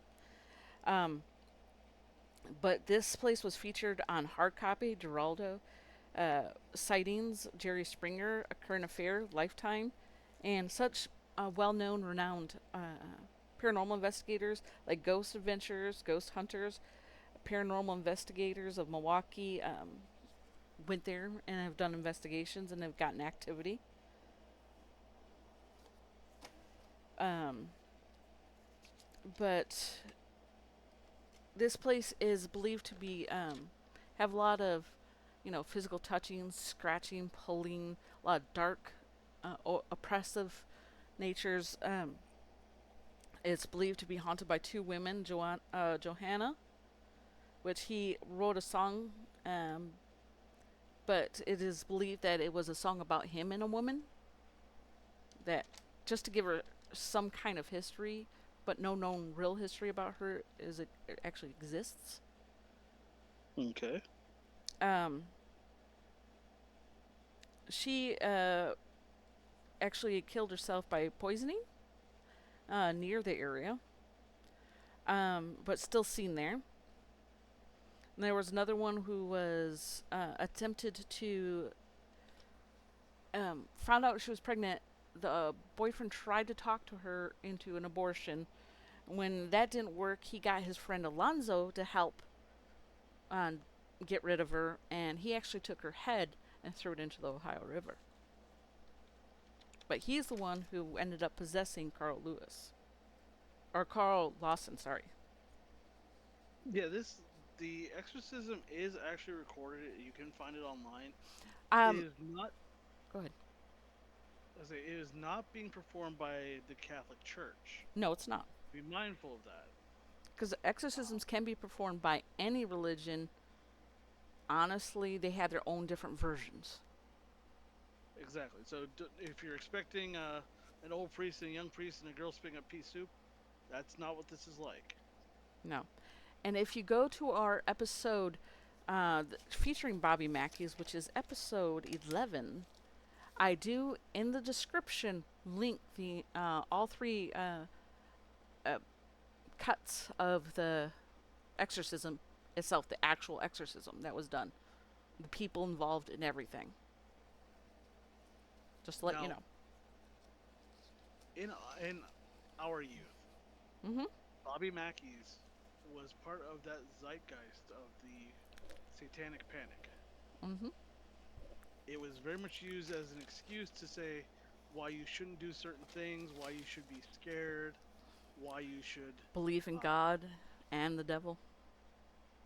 yeah. And a lot of the reporting on Bobby Mackey's is sensationalized. It's like I said, Geraldo was never the best investigative journalist. But a This is lot of the guy people who, believed him. yeah, this is the guy who gave away his platoon's location in the Gulf War. Um, And I understand that, but a lot of people have experienced things and have caught actual evidence of the paranormal there. yes, yes, no, I agree with that. A lot of It it just, I, has is centered around this particular part, which is in the basement, or was in yes, the basement. This is where but that well is. yes. However, I think a lot of this is not as dark as people try and make it seem. Oh, a Because lot of the darker energies in the more in the basement than up top. yeah, I think it's two different sets of things going on here. Yes. I think it's a little bit of the people taking a certain expectation into it. Yes. It's like that whole egregore thing again. Yes. And but at the same time, when you go to the upstairs, it is an entirely different type of energy. Mm-hmm. I know I don't want to. Well, no, I'll let you discuss the next part about that of what's What? happening in this day and age. All right. Yes, Bobby Mackey's has been torn down. It has been completely leveled, including the well. It Yeah, is Bobby Mackey's relocated temporarily to another place. And the reason being that they tore down the building wasn't because of the activity. Um, it's because renovations to maintain the building became too costly. It was more effective to tear down and rebuild than do repairs. Yeah. But the thing is, they're planning on rebuilding it on the same said location. Which is why I think it's actually a good thing for this place. I really want to see what the energy becomes after the rebuild. But Because there's just so much positivity in the top that I don't know if all the negativity is still going to attach to it. it may not. But the Yeah. thing is, regardless, once you start doing renovations, demolitions, any kind of change to a structure known for activity, it will stir up activity. Yes. Whether it be positive or negative is still yet to be seen. And they are still in the building process of that place, so it's still not fully up. Oh, right. That was 11. We are now on to episode 12. Water-based cryptids. Oh yeah, the bloop. The bloop.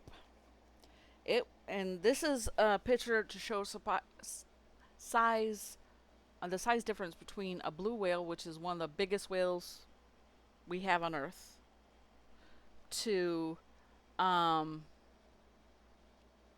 in comparison to the bloop, because the bloop's noise was heard like 5,000 kilometers around in every direction from where it happened, which was at the southern tip to the west, a little bit from South America. But it was definitely later found out that it was actually ice calving, or what you'd call an ice quake. And when a large chunk of ice fell into water, even if you drop anything into water, you can even test this yourself. Take an ice cube if you want, and in a bucket of water, or a bowl of water. You drop it in there, it's gonna make a bloop sound. It was just done on such a massive scale that people didn't know what the heck is that. And they thought it came from a creature of immense size. Okay. The bloop actually does not exist. Yeah, This is that's another confirmed. interpretation of the bloop. The only thing I would think of with a mouth that big was it closed its mouth and made the noise. But they did compare the noise of the bloop that they have on recording, which is recorded and available, and we did show it in that episode. Um, Matches very similarly to ice cracking and gouging the seafloor and falling into the ocean. It it's already been disproven that the bloop exists. Yeah. Then we have the cyclops shark. This was amazing. You got me with this. Um, Yeah, that's its siblings that were also caught. It is a dusk shark. the fact that it's not really a cryptid. It was believed to be a cryptid, but it has been since proven to be an actual animal, um, with a fatal condition called cyclopia. It can be found Okay. in many different species of animal as well as in humans, and usually are either stillborn or die very soon after birth. And this one also looked to be an albino. Yes, it was, and was a male as well. And but what made me the tickled me the most about this is the fact that the observatory said that that's probably not real, and then the guy brought the body in. He didn't just throw it away. It wasn't just misplaced. No, here it is. Study it.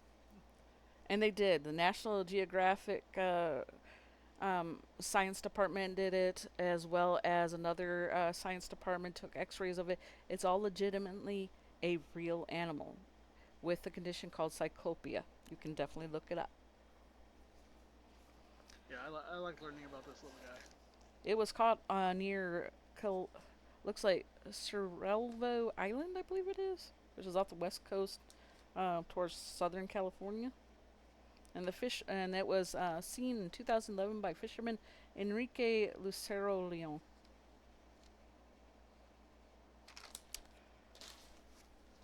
Then the next water-based cryptid we talked about was the giant devil snapper, which I Yeah, think. we. Go ahead. I thought we came to the consensus that this is probably kind of like the Gahul or Ahul. Yes, a misidentified animal, and is in fact a very large and very old alligator snapping turtle. But again, whenever something scares the piss out of you, you don't want to just say, "Well, it was only about 3 feet long." It's Yeah, like it was 20 feet long. It could eat a man in a single bite. they believed I it to have barely a, got yeah, a 2 meter long shell. And well, if you think about it, let's travel back in time, shall we? For just a brief second.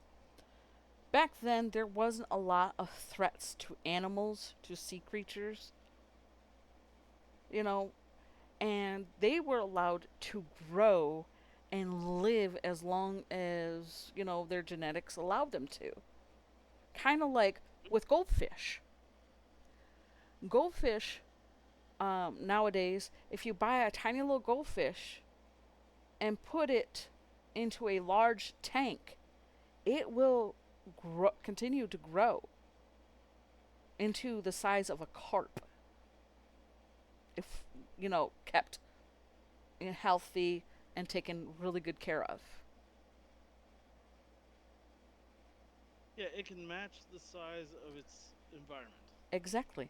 Which in this case, if left untouched, alligator snapping turtle, I mean, tortoises, let's say tortoises, can live to like 150 years old or something like that.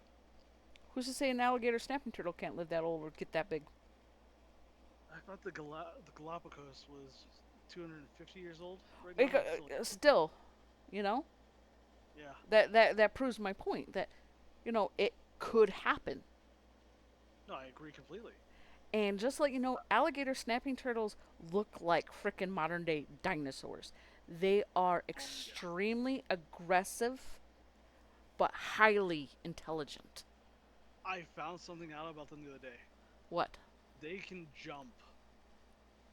They Just can jump? laying on the ground, they can jump. Oh, wow. That's terrifying. I saw one. A guy was trying to get one off a road, and this thing jumped up. It wasn't a big one, but it jumped up like 3 to 5 inches to get up to snap at him. Yes. From on the road, just jump up. That is double to triple the actual height of the animal. Yeah. So And just think, if you could jump double your height, how far that would be. that's true. And the reason why they kind of call them the alligator snapping turtle is not just because of their aggression, but if you look at their tail matches kind of not the necessarily the shape, but design like an alligator's tail Yeah, it's does. armored. It's It looks like armored. it's armored and But the ready for thing battle. why these things are smart is they're ambush predators. Hmm. They will lie in wait, be still as can be, and if you're walking past one, you won't even know it's there until it's too late, or unless you know what you're looking for. That's correct. They are really smart. Um, next one,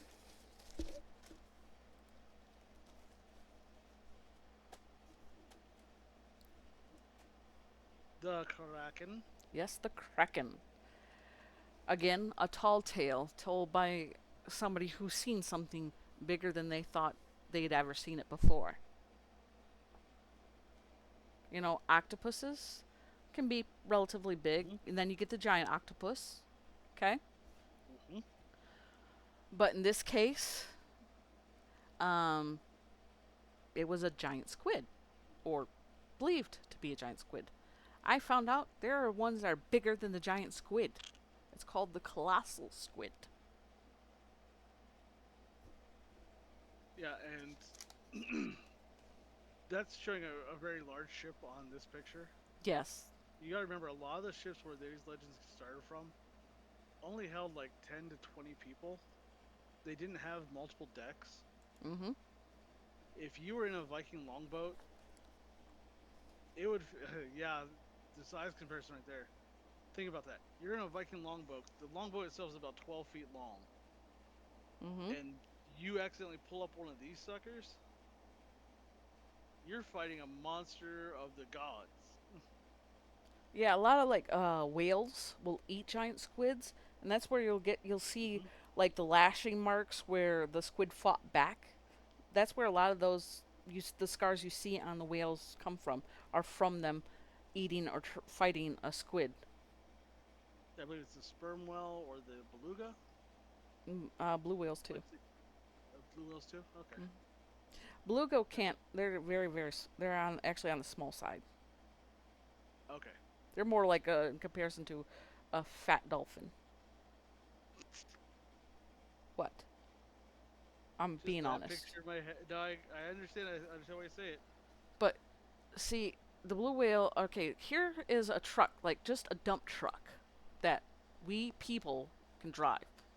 7 meters. Okay. Blue whale can be anywhere from 25 meters and up. A giant Yeah. squid can be anywhere from 18 meters and up. A Mm-hmm. colossal squid, which is even bigger, is unknown. It is been found to be bigger than giant squid just from the body that has a body has washed up, um and it was definitely seen to be bigger. Of course, it was dead, so it had pieces missing, so you couldn't exactly get a full scale of it. Go ahead. It's about 21 feet, 18 meters. That's looking at about 54 feet. I am 5'4". This thing is 10 times me. Wow. Just the thought of it. And mind you, these creatures, we still have so much of our oceans out there to explore. So Yeah, these I creatures are going left unchecked. I do not say go out and hunt them down. No. no. Let them alone. They're just doing their thing, living their life. You let them alone. Yeah, I talked about the amount of unexplored wilderness in Mm-hmm. just the states alone. The 70% of the world's covered in water, so there's even a larger amount of proportion that's not been searched in the seas. Yeah, and these things aren't going to stay in one place. They're going to move around. Wherever their food sources go, they're going to go. And their food sources Mm-hmm. migrate too. Um, of course, it is, again, misidentification along with tall tales. And the first person to actually receive credible acknowledgement of describing what it is um, was given to a Danish bishop. It's Pontoppidan in 1753. He described a giant octopus of immense size that had massive tentacles that looked like it could pull down ships. And if you're a fisherman and a little dinghy or something like that, yeah, you're gonna go under with some of these. Yeah, a tiger shark that's only about 2 meters can eat a boat. And if you're thinking about this, blue whales or the whales that like to eat these kind of creatures, okay? Those and they walk out they don't walk out or swim out, I should say, unscathed. No, they get scarred up something fierce. Yes. And so if a fisherman runs into these or has it, it's going to fight back. And the possibility that your ship or you and your crew make it out are slim to none. That's if you're on a small ship, of course, or a small sailing vessel. But if you're talking about a galleon or something like that, you may it may or may not take on water. Depends on how the fight turns out and what damage is done. But the next cryptid was the Nigan. Oh yeah, this thing. Um, Mm-hmm. I know we just said how about how so much of it's unexplored. I don't think this thing's real. It's got too many descriptions for what it looks like. Some say it's a body with legs. It's all white. Some speculate that it is. Um, yeah, that's no more pictures on that.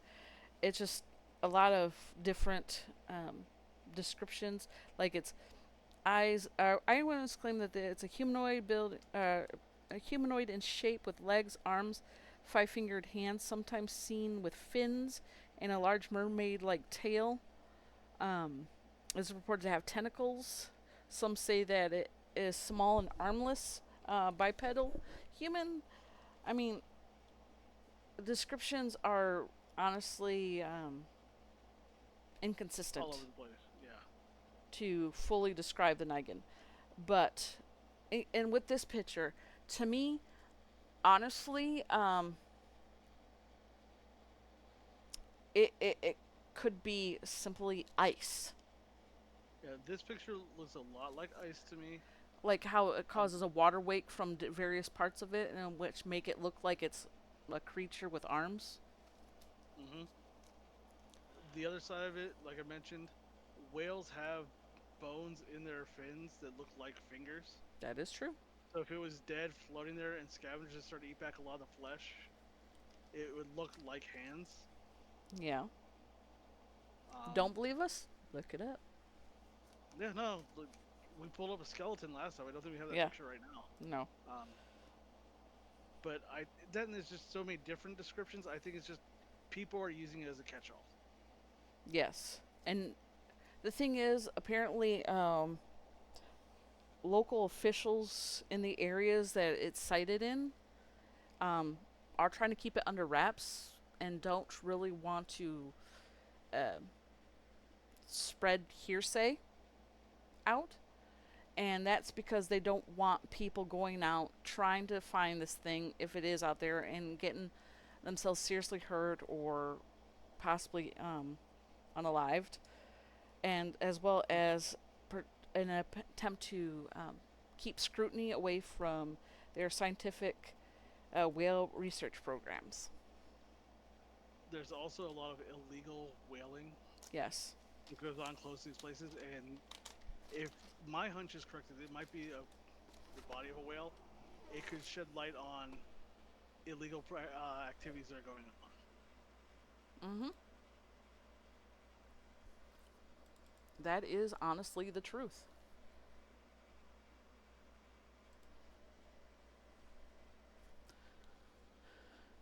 And it's a shame because people will go out of their way to either find the proof, fake the proof to make a quick buck, and get them and or others seriously hurt. That's why it's always best to be mindful, be considerate, be respectful of the places you go, and always let people know where you're going, so that way no one's left wondering where'd they go. Um, I know you posted some of the stuff about season two that's going to be coming up. Yes, I put on our When, Discord as well as on our Facebook page. I posted a list of what we're going to be discussing in season two.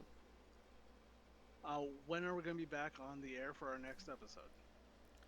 Our next episode, good question, is the last Sunday in July, which is. The 27th. Yes. So everyone's aware we will not be having an episode on the 13th. Mm-mm. We are taking a small break so we can do more research for season 2. Um, just curious, are we going over a very famous lock in season 2? No. Okay, for those of you who aren't aware of it, there has been an update about Nessie. Genetic material has now been found that cannot be identified, as well as thermal signatures We might go over that that in do not season 3. match. So, Yeah, so we more might, information. yeah.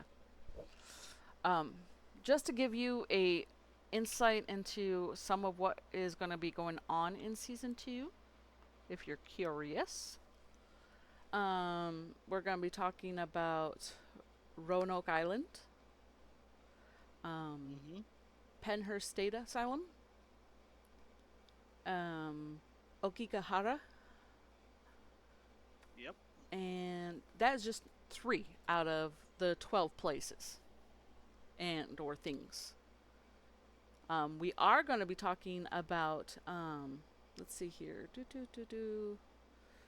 more water-based cryptids in season 2 as well. And I know I'll be going over a kind of a movie creature slash cryptid slash folklore slash legend. Yep, This thing is in the zeitgeist. It's got movies. It's in video games. It is the cannibal itself, the Wendigo. that is true. But to find out more, you'll have to stay tuned and check us out for season 2. You can always follow us on Twitch. You could join our Facebook group. You could join our Discord. Um, you can also check us out on YouTube, and follow us on Twitch. It alerts you whenever we go live, and on Facebook or YouTube. You can hit the like button if you like, dislike if you dislike, and let us know what you think in the comments below. Also, what you might want to see or hear about next, or at some point down the road. We will take your suggestions into advisement and consider them. And you can subscribe there too. I'd greatly appreciate that. Show us the love if you're liking this kind of thing. What about you, dear? Yeah, a like does not take much for you, but it means so much to us. Yeah. A follow is greatly appreciated. Subscribers, it's free to subscribe. It just lets you know that when we go, when we put everything on our content. Yeah. And we appreciate every single one. Yeah. And though it is not necessary. It just makes us, shows us that you're into this kind of thing, that you appreciate what we're doing and what we're providing to you. Yeah, we're not monetized. We're not making money on No, this is just a passion for us. Yeah. But that is it for season 1 of Deep Look into the Paranormal podcast with your host Jennifer and David Wills. I hope you enjoyed all of season 1. I had fun looking into this as much as David did. I do believe, and we had, we did have one nice guest speaker in Candy, and I mean we're willing to bring you into the podcast and actually to verbally talk to you live if you ever want to. You just need to speak up. We're not here to judge. We're here to enlighten and to, learn together, to experience and share our stories. Right? That's correct. Until next time, everyone, this is Deep Look into the Paranormal podcast, signing out for season 1. Have a good one. Be safe.